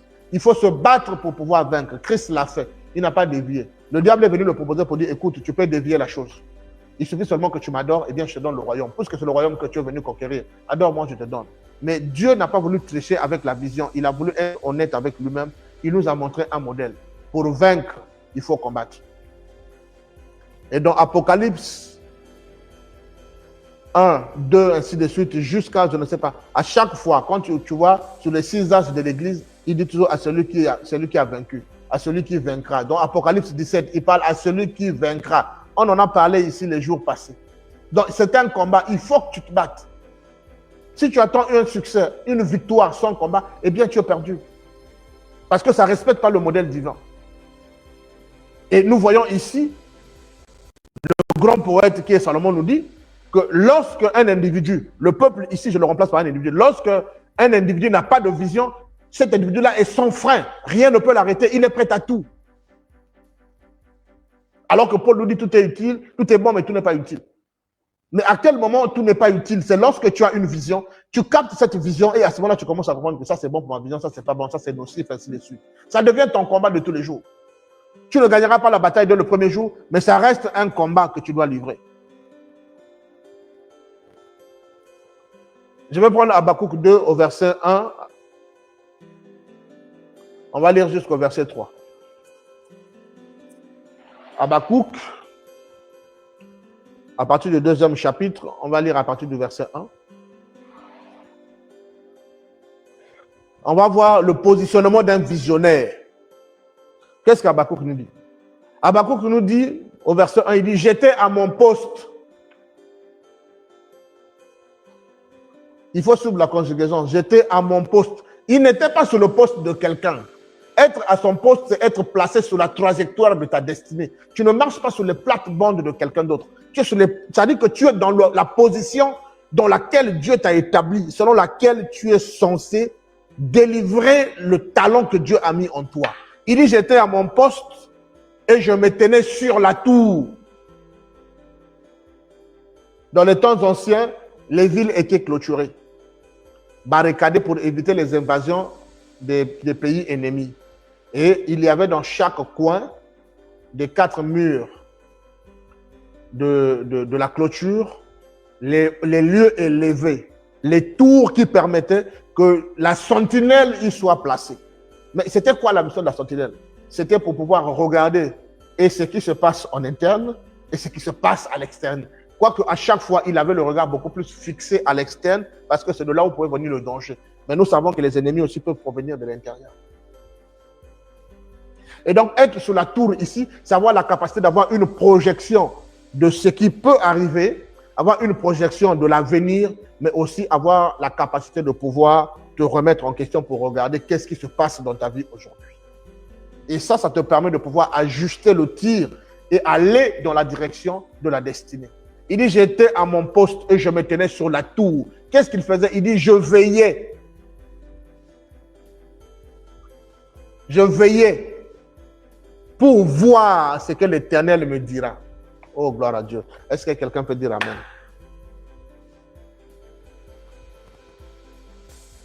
Ça, c'est la position d'un visionnaire. Parce qu'une sentinelle sur la tour était un visionnaire. Quelqu'un qui avait une vision à longue portée, dépassant tout le village, parfois dépassant même le roi, parce que c'est lui qui a porté la nouvelle au roi. Et donc, la position sociale de certaines personnes ne devrait pas nous intimider. Parce que ta capacité de pouvoir appréhender la vision qui te fait plonger dans la mission de ta vie et qui t'emmène sur le couloir de l'autodiscipline qui donne naissance au sacrifice, te conduit droitement au succès et à l'élévation. Et celui qui pouvait être grand, demain tu le verras de bas, parce que tu as pris de la hauteur dans ta capacité à visionner l'avenir, selon le plan divin du Seigneur. Et donc si tu es un visionnaire contrairement à un rêveur, tu dois te mettre dans la position dont Habakkuk nous parle ici. Il dit, j'étais à mon poste, pas sur le poste de quelqu'un. Et je me tenais sur la tour, je veillais pour voir ce que l'Éternel me dira.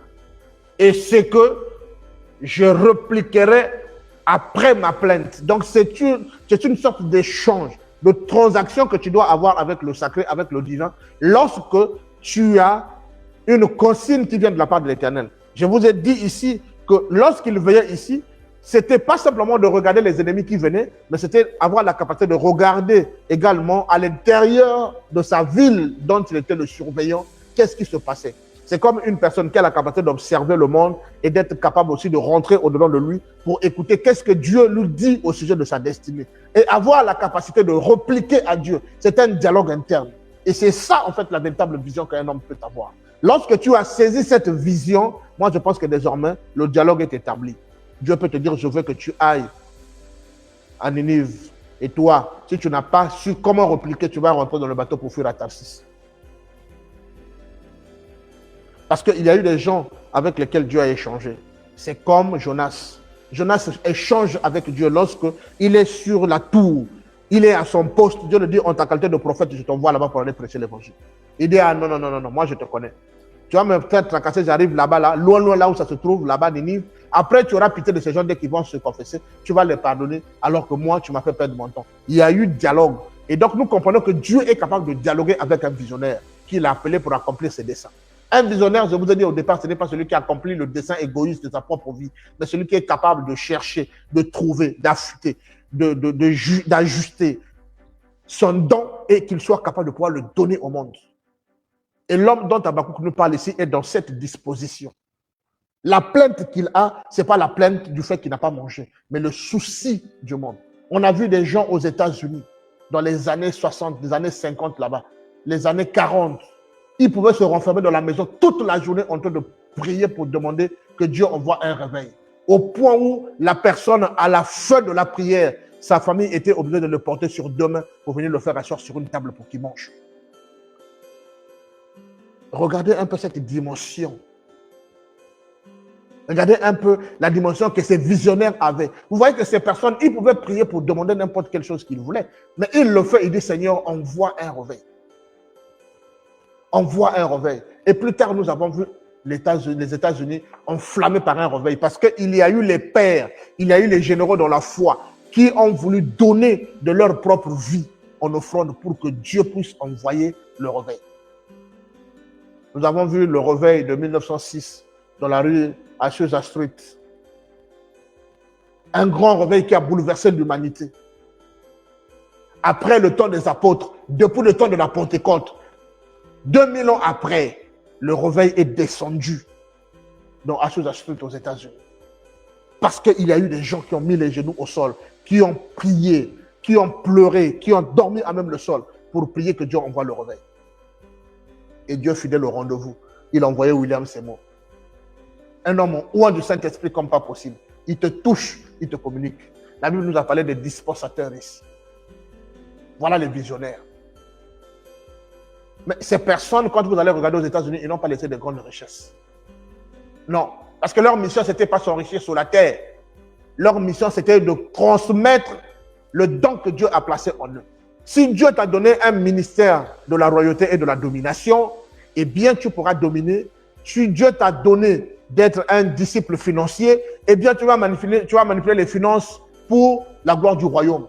Et un financier, quand l'homme vient, on doit identifier pour dire oui, ici, jadis, habitait un financier chrétien. Parce que, comme on dit dans notre jargon, l'ouvrier mange là où il travaille. C'est comme le cabri qui est attaché là. Il va brouter l'herbe qui est là même si c'est amer. Il ne va pas se détacher pour aller manger ailleurs. Donc, lorsque vous êtes un disciple financier, vous manipulez les finances de l'Éternel, vous avez un gros salaire à cause de votre honnêteté, à cause de votre fidélité. Et la fidélité paye toujours plus. Nous avons vu la parabole de talents. Dieu en a donné plus à ceux qui avaient bien géré. Et la Bible dit que à celui qui a, on ajoutera. À celui qui n'a pas, on enlèvera même le peu qu'il a. Ça encore, c'est un autre enseignement. Nous en avons parlé les jours passés. Avant que tu ne prétendes à l'élévation, qu'est-ce que tu as déjà entre tes mains? Pour que Dieu vienne ajouter un plus. Sache que si tu n'as rien, le peu que tu as là te sera retranché. Et tu seras dans la disette. Et celui qui avait un peu, on lui donnera pour qu'il soit dans l'abondance. On n'a pas dit que le peuple soit dans l'abondance. Il sera dans l'abondance parce qu'il jouit de ses capacités de bonne gestion. Et donc, ce serait normal qu'il puisse laisser les immeubles, les gratte-ciel, peu importe. Mais ce n'est pas tous les chrétiens qui seront dans cette dispensation. Parce que chacun est appelé à opérer dans son couloir de destinée. Il y a ceux qui ont pour but de pouvoir rien que sauver les âmes. Il peut être malheureux. La Bible parle de l'histoire de ce bon prédicateur qui était mort, mais qui avait laissé des pleines dettes, au point où les créanciers sont venus vouloir prendre sa femme et ses enfants, comme un esclave. Mais est-ce que c'était un faux serviteur? Non. Il était un serviteur destiné à rattraper les âmes. Mais ce qui lui avait manqué, c'était l'opération dans la sphère de la royauté, dans la sphère de la création de la richesse pour impacter le royaume ou le temps dans lequel il vit. Vous comprenez que ce n'est pas tout le monde qui pourrait prendre une certaine dimension, mais il y a un minimum que Dieu nous a promis. Même si on ne peut pas atteindre le grand sommet, mais le minimum là, nous devons l'avoir. Et quand le monde verra ce minimum, il doit dire waouh. Donc le gars là, vous voulez me dire qu'il est chrétien. Le gars là, il ne triche pas quelque part. Hein. Comme on nous a posé la question la dernière fois, au séminaire le samedi passé, un gars, je crois que j'étais là, le gars il dit au-delà de tout ce que vous avez dit là, est-ce qu'il n'y a pas autre chose que vous ne nous dites pas? Est-ce qu'il n'y a pas un truc que vous êtes allé toucher dans le noir? Parce que nous, on veut se lancer, on a de la peine à se lancer. On essaie, on échoue.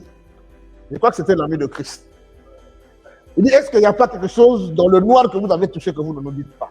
Donc, vous comprenez qu'à certaines personnes, atteindre une certaine dimension peut être difficile, mais pour d'autres personnes, ça peut paraître facile. Ce ne sont pas forcément les efforts. Si Dieu a voulu qu'il puisse opérer sur ce champ, eh bien, je pense que les circonstances lui seront beaucoup plus faciles par rapport à d'autres personnes.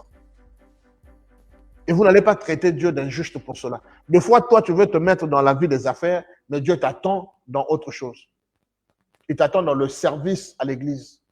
Voilà pourquoi il faudrait que la vision soit orientée. La vision doit venir de Dieu. Toi, tu as des projets, mais Dieu a la vision. Parce que la vision, c'est la capacité de pouvoir capturer l'image du futur. C'est-à-dire que capturer la fin, si tu veux, avant le commencement. Et Dieu opère dans cette dimension. Avant de créer l'humanité, il avait d'abord vu la fin de l'humanité. Il est revenu au départ ensuite. Il dit, ok, d'accord, je vais commencer par la lumière. Parce que la lumière doit dominer sur les ténèbres. Parce qu'au départ, Moïse dit que les ténèbres mouvaient au-dessus des eaux. Et Dieu, pour dissiper les ténèbres, la première des choses qu'il a dit, il dit que la lumière soit. Mais dans la dimension spirituelle, lorsqu'il dit que la lumière soit, il était en train de faire quoi? D'établir les lois, les principes, les ordonnances qui devaient régir l'humanité. Et la lumière de Dieu dans la sphère spirituelle, c'est de comprendre les principes, les commandements, les lois, les préceptes et tout ce que nous avons cité plusieurs fois ici. Lorsque tu as saisi ces choses, vous avez saisi la pensée de Dieu. Vous avez saisi la volonté de Dieu. Parce que très souvent, nous allons et nous mettons Dieu en arrière. C'est là le problème des rêveurs. Mais un visionnaire, c'est celui qui place Dieu devant parce qu'il connaît le chemin. Dans Jérémie, il le dit. C'est lui qui nous prépare l'avenir. Mais comment nous pouvons aller au-devant de celui qui nous prépare l'avenir alors que nous sommes censés être derrière lui qui connaît le chemin? Voilà d'où nous parlent nos erreurs. Et lorsque nous n'avons pas assez de résultats dans ce que nous faisons, c'est parce que nous sommes des co-conducteurs avec Christ. Mais si nous pouvons simplement nous mettre à côté et nous laisser le volant, je pense qu'il saura nous conduire à bon port. Voilà la différence entre un rêveur et puis un visionnaire. Un rêveur, il croit tout faire par lui-même, par son intelligence. La Bible dit, ne vous appuyez pas sur votre intelligence. Ce serait une erreur que de s'appuyer sur sa propre intelligence, parce que ton intelligence n'est pas assez suffisante pour pouvoir t'enseigner les principes qui peuvent t'emmener, pour pouvoir t'identifier le véhicule à bord duquel tu peux rentrer pour aller vers ta destinée. Et il n'y a qu'un visionnaire pour pouvoir le comprendre. Et à ce moment-là, tu verras que certaines choses te seront faciles. Et là, tu as identifié effectivement ta mission. Parce que tu le fais avec facilité, même sans préparation. Dès qu'on te met là pour dire, bon, ok, d'accord, fais. Tu ne comprendras pas d'où te viendra cette force-là qui viendra t'insuffler tout ce que tu vas faire. Et la Bible le dit, il dit, lorsque vous trouverez même devant les tribunaux, ne craignez pas parce qu'au moment de parler, l'Esprit viendra te dire ce que tu dois dire devant les tribunaux. Cela est semblable à une personne qui est connectée à sa vision et qui a découvert sa mission. Même lorsqu'on te prend au milieu de la nuit, on te réveille, on te dit, va prêcher là-bas. Tu n'as pas de Bible. Tu arrives, il suffit seulement que tu fermes les yeux un moment, tu dis, Seigneur, tu fais une petite prière de 2 minutes. Quand tu vas te relever, Dieu t'aurait donné le titre, Dieu t'aurait donné le thème, il t'aurait donné la démarche pour enseigner le peuple et le peuple sera béni. C'est là l'identification. Mais lorsque tu es sur un couloir qui n'est pas le tien, tu auras de la peine. Tu risqueras de refuser d'aller parce qu'il te faut ton ordinateur. Et quand tu vas regarder l'ordinateur, la nuit précédente, tu n'avais pas le courant, il est déchargé. C'est là où tu as préparé tes enseignements. Tu te retrouves dans la merde. Tu vas te dire, je ne pourrais pas partir. Simplement parce que tu fais les choses selon ton intelligence. Voilà le problème entre le rêveur et le visionnaire. En réalité, la vision nous vient tout droit du Seigneur. La vision n'est que la mission pour laquelle Dieu t'a envoyé sur terre. Et Dieu te permet de pouvoir capturer cette image, de voir dans 10 ans, de voir dans 20 ans, dans 30 ans, ce à quoi tu es appelé à exercer. La mission pour laquelle Dieu te destine, ça te donne ce cliché. Et à ce moment-là, tu commences, après avoir cartographié cette image, regarder maintenant. L'esprit commence à te diriger. Il dit, bon, voilà ce que tu vas faire. Je t'enverrai telle personne sur ton chemin. Je mettrai X personnes, je mettrai tel matériel, te donnerai les moyens d'acquérir ceci et de cela. L'esprit commence à composer avec toi en fonction de l'image, de la vision que tu as eu à capturer. Et quand tu vois ça, tu dis, ça, c'est le Seigneur qui opère. Et quand quelqu'un vient te présenter une vision contraire à celle que Dieu t'a permis de voir, tu diras, ça ne rentre pas dans le couloir de ma vision. Quand quelqu'un vient te dire, écoute frère, faisons ceci, tu dis, ok, d'accord, donne-moi 1 minute. tu commences à regarder ton tableau de bord. Est-ce que ce qu'il me propose est convenable à ma vision? Si ce n'est pas convenable à ta vision de vie, tu diras, frère, nous sommes tous des chrétiens, j'aurais bien aimé faire cette affaire avec toi, mais je ne suis pas convaincu, l'esprit ne m'a pas convaincu, donc désolé, je ne pourrai pas te suivre. Voilà l'autodiscipline que produit une personne qui a reçu la vision et qui a déterminé la mission. Je vous ai dit ici que la vision donne naissance à la mission donne naissance à l'autodiscipline qui génère le sacrifice. Capable de pouvoir de te catapulter pour t'emmener vers l'accomplissement de ta mission. Donc, la mission et la vision, ce n'est pas deux choses. Dans ta vision, il y a la mission. Donc, la vision, c'est comme cette enveloppe qui écrit à remettre à M. Rodriguez Mokassa. C'est ça la vision. Maintenant, lorsque j'ai récupéré ce courrier, je l'ouvre, à l'intérieur, il y a ma mission. Monsieur Mokassa, vous recevez l'ordre de la part du Seigneur pour aller enseigner à Ninive, ainsi de suite. Tu reçois maintenant tes recommandations. Donc, la mission avec les recommandations se trouve dans le courrier. Et le courrier, c'est la vision. Et plutôt, l'enveloppe, c'est la vision. Et le courrier, c'est ta mission. Mais est-ce qu'un rêve peut faire tout cela? Non. On va avancer. Nous avons lu Habakkuk. Il dit, il était là pour attendre que Dieu lui dise ce que lui, il devrait faire et ce qu'il devait répliquer. Il dit, l'Éternel m'adressa la parole et il dit, écris la prophétie. Mais la prophétie, c'est quoi? C'est une vision de ce qui viendra. Donc, lorsque tu as une vision, Dieu dit ici que tu dois écrire ta vision sur papier. Ah. Les secrets sont là. Moi, je ne fais que le répéter. Aujourd'hui, je fais le perroquet. Dieu dit à Habakkuk, il dit, écris la vision. La prophétie et la vision, c'est plus ou moins la même chose. Parce que la prophétie consiste à dire quelque chose qui viendra dans le futur. La vision te donne la capacité de quitter le présent, aller dans le futur, aller capturer l'image de ta destinée et puis la ramener et désormais commencer à travailler. Parce que le fait d'être parti, Dieu t'a montré le chemin. Tu es parti, tu es revenu. Et désormais, lorsque quelqu'un veut t'emmener à gauche, tu vas dire, frère, ce n'est pas le bon chemin. J'ai déjà fait ce chemin-là dans ma vision. Je sais que ce n'est pas le bon chemin. Moi, le chemin, c'est celui-là. Ou tu marches avec moi dans cette direction, ou tu ne marches pas avec moi. Il y a deux choses. Parce que Christ dit que celui qui n'est pas avec moi, il est contre moi. Donc, si tu n'es pas avec moi dans ma vision, il est clair, même si on n'a jamais eu de problème avec toi dans la vie sociale, tu es contre moi parce que ce que tu me proposes, aussi bien que cela soit, mais ça ne cadre pas avec ma vision. Tu deviens mon ennemi dans une certaine dimension. Et à ce moment-là, c'est là où intervient la libéralité que Christ nous dit, que ton oui soit oui et que ton non soit non. C'est aussi simple que ça. Ce n'est pas parce que nous sommes tous des chrétiens que je vais te proposer quelque chose en tant que chrétien. Tu vas dire oui, frère, il n'y a pas de problème, on y va. Tu es un mouton qui est traîné partout. Parce que tu es dépourvu de vision. Nous avons vu là-bas, je pense que c'est Salomon qui le dit dans Proverbe 29. Il dit, un peuple, le peuple ici, je l'ai remplacé par un homme, un chrétien qui n'a pas de vision, il n'a pas de frein. Il est capable d'aller partout là où on veut l'emmener. Et c'est dangereux. Et à force d'aller partout, tu risques de t'éloigner de ta vision et de te retrouver nulle part. Et le temps que tu cherches à revenir pour trouver le chemin de ta vision, les années sont passées, les opportunités sont passées, les gens que Dieu avait disposés sur ton chemin pour t'emmener vers l'accomplissement de ta mission, ces personnes ne sont plus là, d'autres sont déjà morts. Et voilà qu'un jour, tu vas encore aller enrichir le tombeau parce que tu mourras avec le don que Dieu t'a donné et que tu n'as pas pu manifester. Simplement parce qu'il t'a manqué la vision. Et lorsqu'il en arrive à Habakkuk, il donne les orientations de la manifestation de la vision à Habakkuk. Il dit, écris la vision. Donc, lorsque tu as une vision, tu ne dois pas la garder en tête. Tu dois écrire ta vision. Tu dois tracer le chemin de ta vision sur un papier. Alors, si toi, tu dis que tu as une vision et que c'est jamais écrit, ça veut dire que tu n'as jamais eu une vision pour commencer. C'est clair. C'est pas moi, c'est la parole. Il va plus loin. Il dit, écris la prophétie. J'ai souligné ici. Il dit, grave-la sur les tables. Les tables de quoi? De pierre. Ça veut dire que tu dois faire en sorte que cette chose-là reste. Écris-le de manière à ce que tu auras la capacité de relire de temps en temps parce que la vision de ta vie, c'est le parchemin de ta vie. Pourquoi il lui demande de graver? Il dit afin qu'on la lise couramment. Mais avant que les gens ne viennent lire la vision de ta vie, c'est toi-même qui as écrit, qui as la possibilité de lire couramment.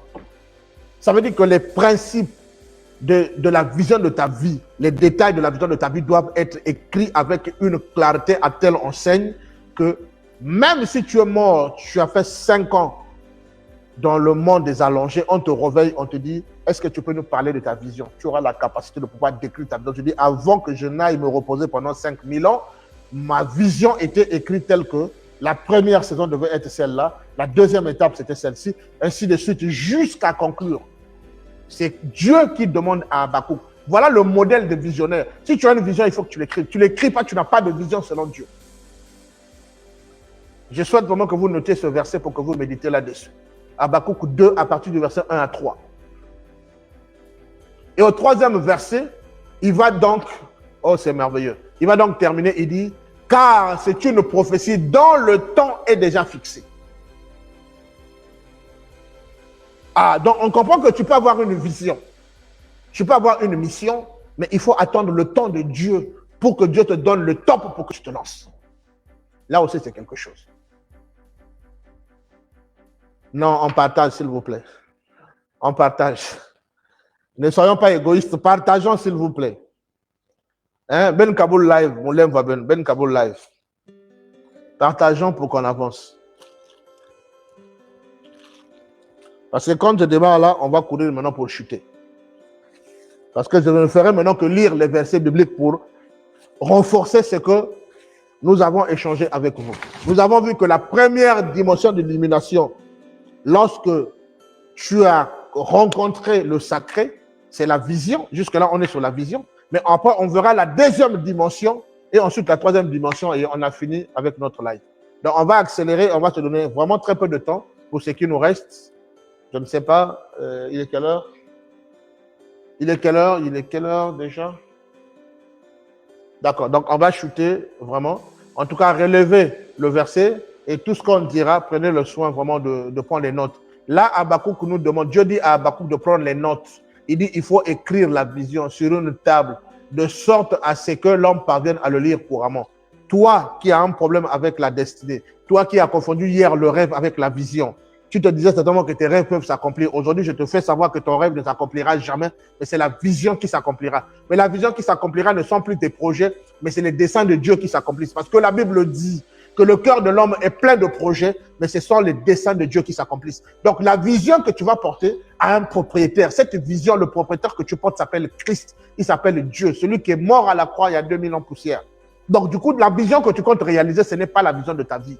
C'est la vision de Christ qu'il a placée en toi pour que tu la manifestes. Et c'est lui qui t'aide à accomplir cette vision. Tu vois qu'il est en train de traiter avec Habakkuk dans la même direction. Il lui dit, grave cette chose-là. Et au verset 3, il dit, c'est une prophétie dont le temps a déjà été fixé. C'est lui qui fixe le temps de l'accomplissement de la prophétie.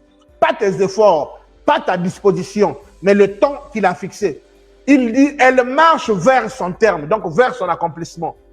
Et elle ne mentira pas. Ta vision ne peut jamais te mentir. S'il y a une chose qui peut être claire, honnête et véridique avec toi, c'est ta vision. Il dit, elle ne te mentira pas. Plus tard, il dit, si elle tarde, attends-la. Car elle s'accomplira. Elle s'accomplira certainement. Partagez, on va attaquer l'imagination, qui est la deuxième dimension de l'illumination lorsque tu as rencontré le divin dans le cadre de la mission et de la destinée. Et puis, on va chuter. Partagez, s'il vous plaît.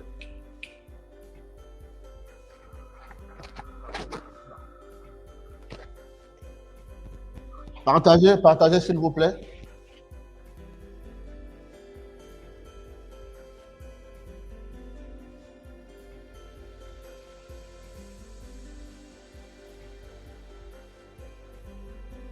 On partage, on va chuter. Alors, la deuxième dimension de l'illumination du chrétien, après avoir rencontré Dieu dans la dimension de la préparation, dans le cadre de la vision, c'est l'imagination. Parce que Dieu opère maintenant dans la sphère de l'imagination pour que tu saisisses ta vision. Et là, je vous ai dit, je commence à donner que des versets bibliques. On va lire Proverbe 8 à partir du verset 2. On va lire Proverbe 8 à partir du verset 2. Là-bas, il est dit, moi, la sagesse, j'ai pour demeure le discernement. Et je possède la science de la réflexion. Vous comprenez ici, les mots qui ressortent, c'est le discernement, c'est la science de la réflexion. Mais la science de la réflexion, c'est l'imagination. Donc, vous comprenez qu'après la vision, il y a l'imagination qui intervient comme étant deuxième niveau d'illumination. Parce que ce que Dieu voudra te partager avec toi après que tu as fait la capture de la vision, il va apporter l'imagination. Et si vous voulez comprendre la sphère de l'imagination, vous n'avez qu'à demander auprès des artistes musiciens. Ils chantent une chanson qui est interplanétaire. Ah, la vision, la révélation qu'il y a dans la chanson. Là. Mais où est-ce qu'il a trouvé cette chanson? Même les petits-enfants commencent à chanter cette chanson. Il a trouvé ça où? Dans la dimension de l'imagination. Parce que je vous ai dit tout à l'heure qu'un ambassadeur, il ne tient pas compte des richesses du pays dans lequel il est envoyé, mais du pays d'où il vient. Donc tout ce que nous devons avoir pour animer notre vision vient de la sphère spirituelle. Donc c'est une question du spirituel et du sacré. Il s'en va prendre cette inspiration dans l'imagination, ramener cette chanson, la chanter pour la rendre matérielle. Donc il apprend dans l'invisible, dans une dimension donnée. Et quand tu chantes, la chanson-là est inspirée. Oui, elle est inspirée parce qu'elle ne vient pas de la terre, elle vient d'une dimension donnée. Donc c'est la deuxième dimension d'illumination pour une personne qui est sur la marche vers l'accomplissement de sa mission à travers sa vision. Un architecte, tu lui dis, je veux une maison en étage, je ne comprends pas trop, est-ce que tu peux me proposer quelque chose? Il rentre, il te fait un travail, il vient te sortir quelque chose qui te met KO, tu dis, waouh. Donc là-dedans, il t'a mis les douches, la cuisine, il a disposé. Où est-ce qu'il a trouvé ces choses? Parce que c'est une image qui n'existait pas avant. Ce n'est pas comme on a l'IA aujourd'hui qui peut penser à la place de quelqu'un qui peut faire des choses. Aux temps anciens, le naturel demandait que nous puissions nous connecter à la vision et à la vision céleste pour que nous puissions capturer l'image que nous pouvons proposer à notre client. Voilà le travail que pouvait faire un architecte. C'est un travail qui avait une partie spirituelle. Et les gens n'ont jamais vu. On voit le côté intellectuel. Mais la réussite de ces projets était à 80% spirituelle. Vous n'avez qu'à demander comment on les appelle déjà, aux metteurs en scène. Les metteurs de scène, comment ils font? Comment ils imaginent dire à un artiste pour dire, écoute, tu vas porter l'habit de telle couleur. Voilà, tu dois faire ceci. Quand tu vas faire ton entrée, tu dois faire... Cela relève de la dimension de l'imagination. C'est une dimension spirituelle. Et quand tu as capturé la dimension de l'imagination, quelqu'un te dit non, je veux qu'on fasse ceci. Tu dis non, moi je préfère qu'on fasse ceci. Parce que tu as comme une assurance qui te dit oui, tu dois sur cette direction-là. Tu dois aller dans cette direction, pas dans l'autre. C'est la discipline, n'est-ce pas, que tu as déjà depuis la mission qui t'emmène effectivement à l'appliquer dans la dimension de l'imagination. Éphésiens 3, verset 20. Éphésiens 3, verset 20. Qu'est-ce qu'il nous dit là-bas? Il dit, or, à celui qui peut faire par la puissance qui agit en nous. Je marque un point. Or, à celui qui peut faire par la puissance qui agit en nous, infiniment au-delà de tout ce que nous demandons et pensons. Je garde le dernier mot. Tout ce que nous pensons. Quand on se met à penser à quelque chose, on est en train de faire quoi? On est en train de déclencher l'option de l'imagination. Et Christ écoute le langage de l'imagination et il le fait quoi? Il nous exauce par cette puissance. Donc l'imagination est une puissance qu'une personne, un visionnaire peut activer pour entrer dans la phase pratique de sa destinée. Vous comprenez que ça va au-delà du rêve qu'on peut avoir. Ah, un jour, il faut que je sois milliardaire. Un jour, je dois être quelqu'un de très important dans ce pays. C'est une distraction qui te vient tout droit de l'enfer. Parce que c'est soutenu sur aucune écriture. Mais la vision, vous voyez que depuis là, je ne fais que donner les versets, ça ne fait que continuer, ça ne finit pas. Donc, Éphésiens 3, verset 20. Dieu atteste qu'il est capable d'exaucer le mécanisme que nous mettons en marche pour rentrer dans la sphère de l'imagination au travers de la pensée. L'heure est partie, je ne vais plus décortiquer trop longtemps. Le troisième niveau que le visionnaire doit activer pour aller vers l'accomplissement de sa mission, c'est la créativité. tu as reçu la vision, tu as capturé l'image qui t'a montré ta mission. Et de ta mission, tu t'es donné de l'autodiscipline pour suivre cette mission. Et dans là, après la mission, tu as le sacrifice. Mais dans le sacrifice, j'ai vu que le premier niveau qui engage ton sacrifice, c'est l'imagination qui entre en ligne de compte.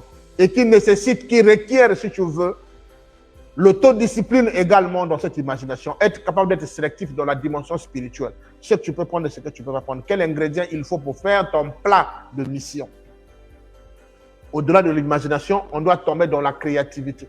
Parce que Dieu lui-même, il a utilisé la fonction ou encore a activé la puissance de la créativité pour matérialiser sa vision. Il est le premier créateur. Quand il dit que la lumière soit, il était en train de créer. Il utilisait la fonction de la créativité. Genèse 31, à partir du verset 1 à 6, nous allons voir que cette capacité n'est pas donnée qu'à Dieu, mais que les hommes également peuvent activer cette capacité puissante qui leur permet de rentrer dans le couloir d'une vision qui leur a été clairement montrée. Je vais lire. À partir du verset 1,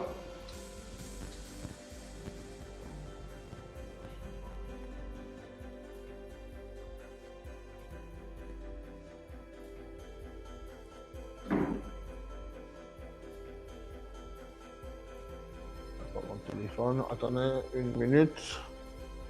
Je vais comparer l'écriture. Je pense que j'ai pris autre chose. Ici, je vais voir.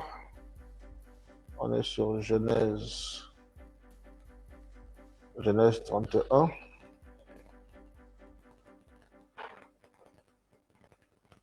D'accord, je pense que c'est ça.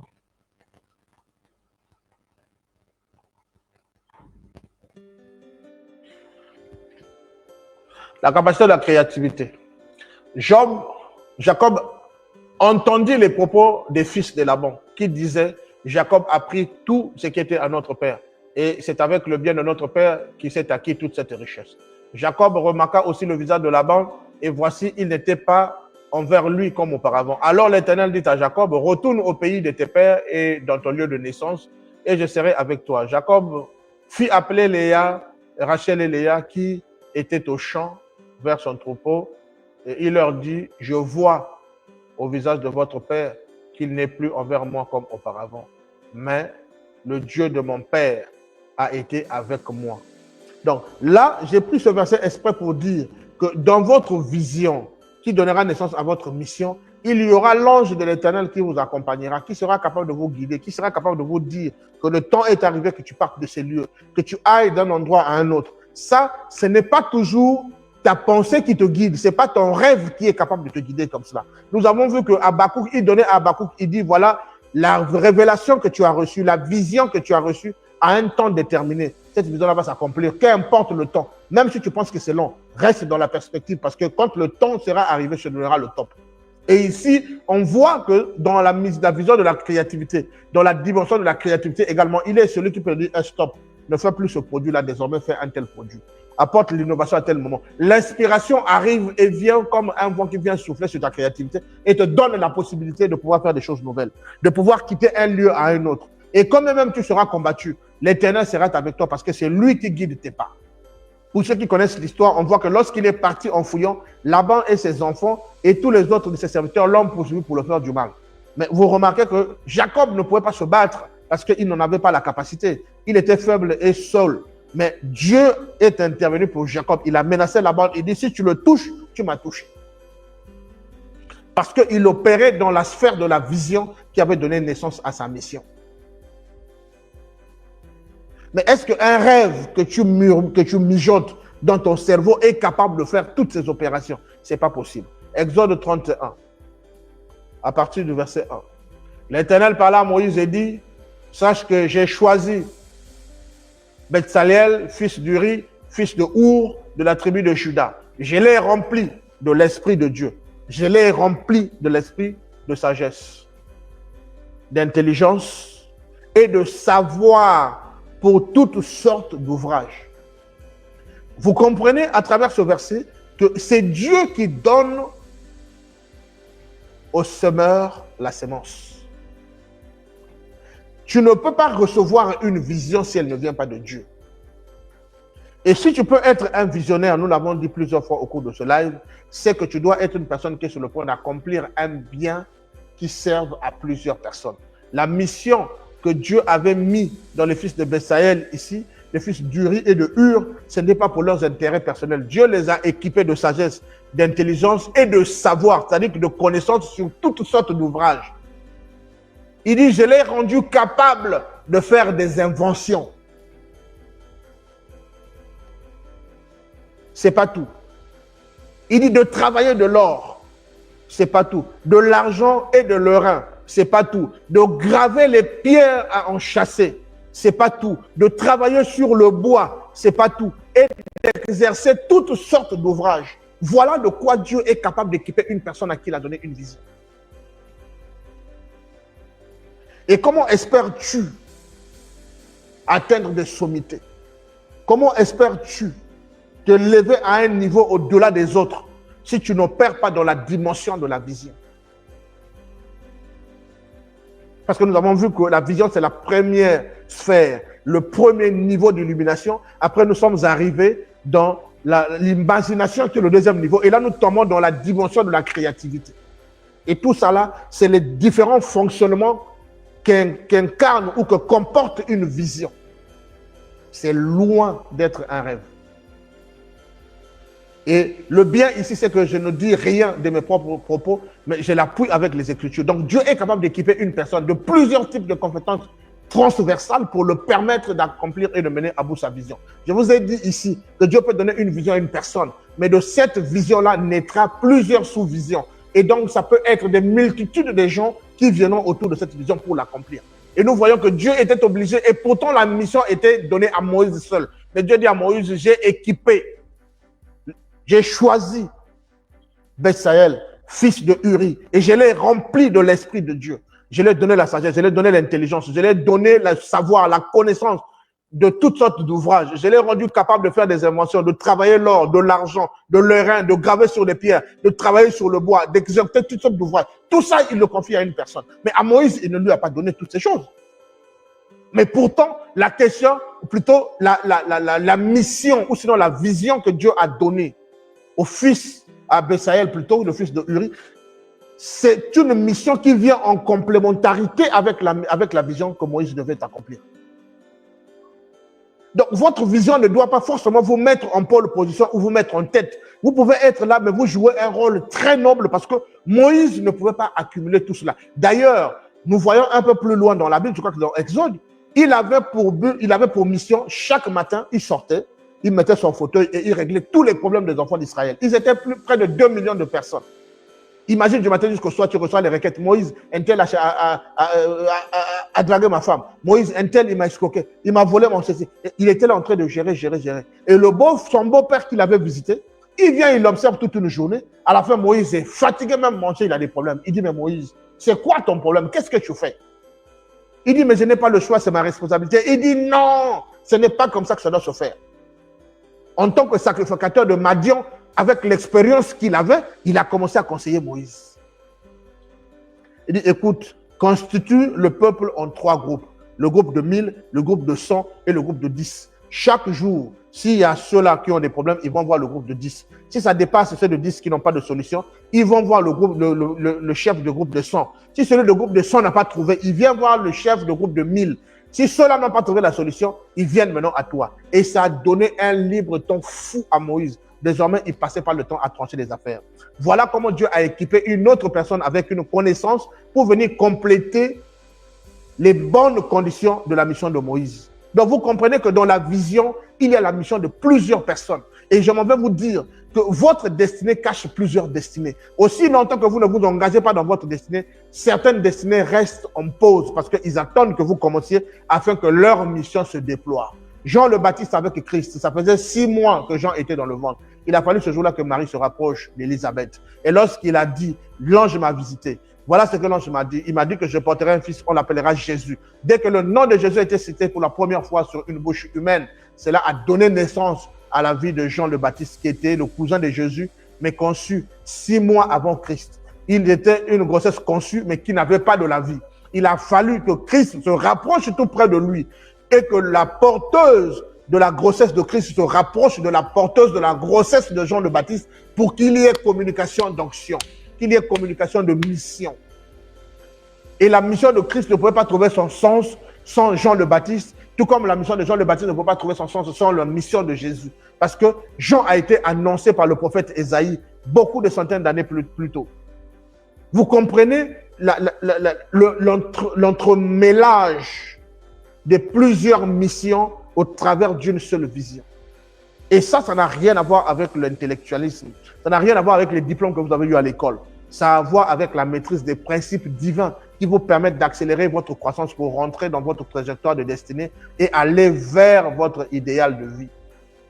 Ce n'est qu'à la fin de cet idéal que Dieu dira « Bon et fidèle serviteur, rentre dans la joie de ton maître. » Que le Seigneur vous bénisse. Pour ce soir, on s'arrête là. Et prenez soin de vous. Merci d'avoir participé et resté assez longtemps. Je prie que la grâce et l'onction qui nous accompagnent puissent se reposer sur vous et que le Saint-Esprit qui avait pour unique but de revenir et nous rappeler ce que Jésus nous avait dit, puisque c'est la parole de Jésus que nous avons partagée ici, que le même Esprit vous rappelle ce que nous avons vu aujourd'hui, que les capacités de votre sens de compréhension deviennent aiguës et que vous puissiez saisir la portée profonde de cet enseignement que nous avons eu aujourd'hui. Que vous compreniez que désormais, il faut mettre les rêves de côté et rechercher la vision. Parce que ce que vous voulez accomplir, la personne que vous voulez devenir, ce qui vous traumatise, qui vous empêche de dormir, ce qui vous tracasse le plus dans votre cœur, à chaque fois que vous voulez voir cette chose se matérialiser, se trouve dans votre vision. Et votre vision vous permettra de voir votre mission. Votre mission va vous donner une certaine discipline qui va découler des sacrifices. Et ces sacrifices-là vont vous permettre d'entrer dans la deuxième sphère, n'est-ce pas, de l'illumination du chrétien que nous sommes, celle de l'imagination. Et après la dimension de l'imagination, vous rentrerez dans la dimension de la créativité. Et la dimension de la créativité est soutenue par Genèse 1 à partir du verset 28. Merci d'avoir assisté à ce moment.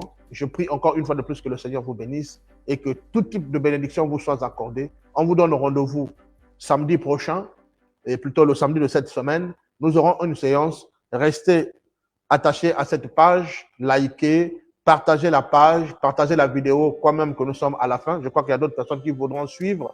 Et de temps en temps, venez ici jeter un coup d'œil. Et je pense que d'ici 2 jours ou d'ici demain, on mettra déjà le thème que nous allons devoir échanger avec vous ce samedi. Comme ça, vous pouvez déjà avoir la capacité de vous préparer avec le forfait, avec le Wi-Fi, avec tout ce qui va avec, ainsi que vous disposez du temps pour que ce jour-là, que vous soyez des nôtres afin que nous continuions à avancer. Si vous avez été béni, je souhaiterais que vous mettiez un petit message pour dire, ben voilà, j'ai été béni. Si vous avez un sujet particulier que vous voudrez que nous puissions aborder, et laissez en commentaire quelque chose, nous aurons cette humilité de pouvoir lire et demander la conduite du Saint-Esprit, voir si nous pourrons effectivement aborder une thématique dans ce sens-là, réunir toutes les conditions nécessaires et partager. Ici, c'est une école où nous apprenons tous à marcher avec le Seigneur, non pas selon la vision du monde, non pas selon la vision des anciennes choses que nous connaissons, parce qu'à chaque fois, Dieu fait quelque chose de nouveau. À chaque fois, Dieu apporte de nouvelles connaissances, juste en fonction des réalités dans lesquelles nous vivons ou selon lesquelles nous vivons. Et Dieu veut parfois parler individuellement avec une personne. Et je pense que Dieu a parlé à une âme ici. Si tel est le cas, laissez une bénédiction et faites en sorte que ceux qui viendront lire vos commentaires, qu'ils sachent qu'il y a une personne qui a été bénie et que si vous aimez ce que nous faisons, parce que nous sommes une équipe, à l'heure actuelle, nous sommes une équipe de 4 personnes autour de ce moment de partage. Je bénis le frère Chris qui est ici, le frère Rick, le frère Aman, tous ceux-là qui nous soutiennent et qui font en sorte que nous puissions partager ces moments précieux avec vous. Et comme je vous l'ai dit, la vision peut venir d'une personne, mais de cette vision peut naître plusieurs sous-visions. Et moi et eux, nous faisons le service du Seigneur. Nous croyons que Dieu nous bénit assez richement. C'est peut-être par la santé, par la joie de vivre, ainsi de suite. Et vous également, vous êtes bénis parce que vous disposez de votre temps précieux. Au lieu d'aller sur YouTube, sur TikTok et Facebook, vous décidez d'écouter la voix du Seigneur. La Bible dit que celui qui écoute sa voix ne suit pas son cœur. Si hier tu travaillais avec le rêve, si hier tu pensais que tu dois devenir celui que tu deviendras à travers le rêve, Je pense que ce petit enseignement t'a permis de comprendre que les rêves ne s'accomplissent presque jamais, mais ce sont les visions qui donnent naissance à la mission de Dieu pour que l'accomplissement devienne effectif. Et le succès que tu veux avoir dans la vie, tu ne le trouveras jamais en dehors de la mission pour laquelle Dieu t'a appelé. Que Dieu vous bénisse. On se donne rendez-vous samedi prochain.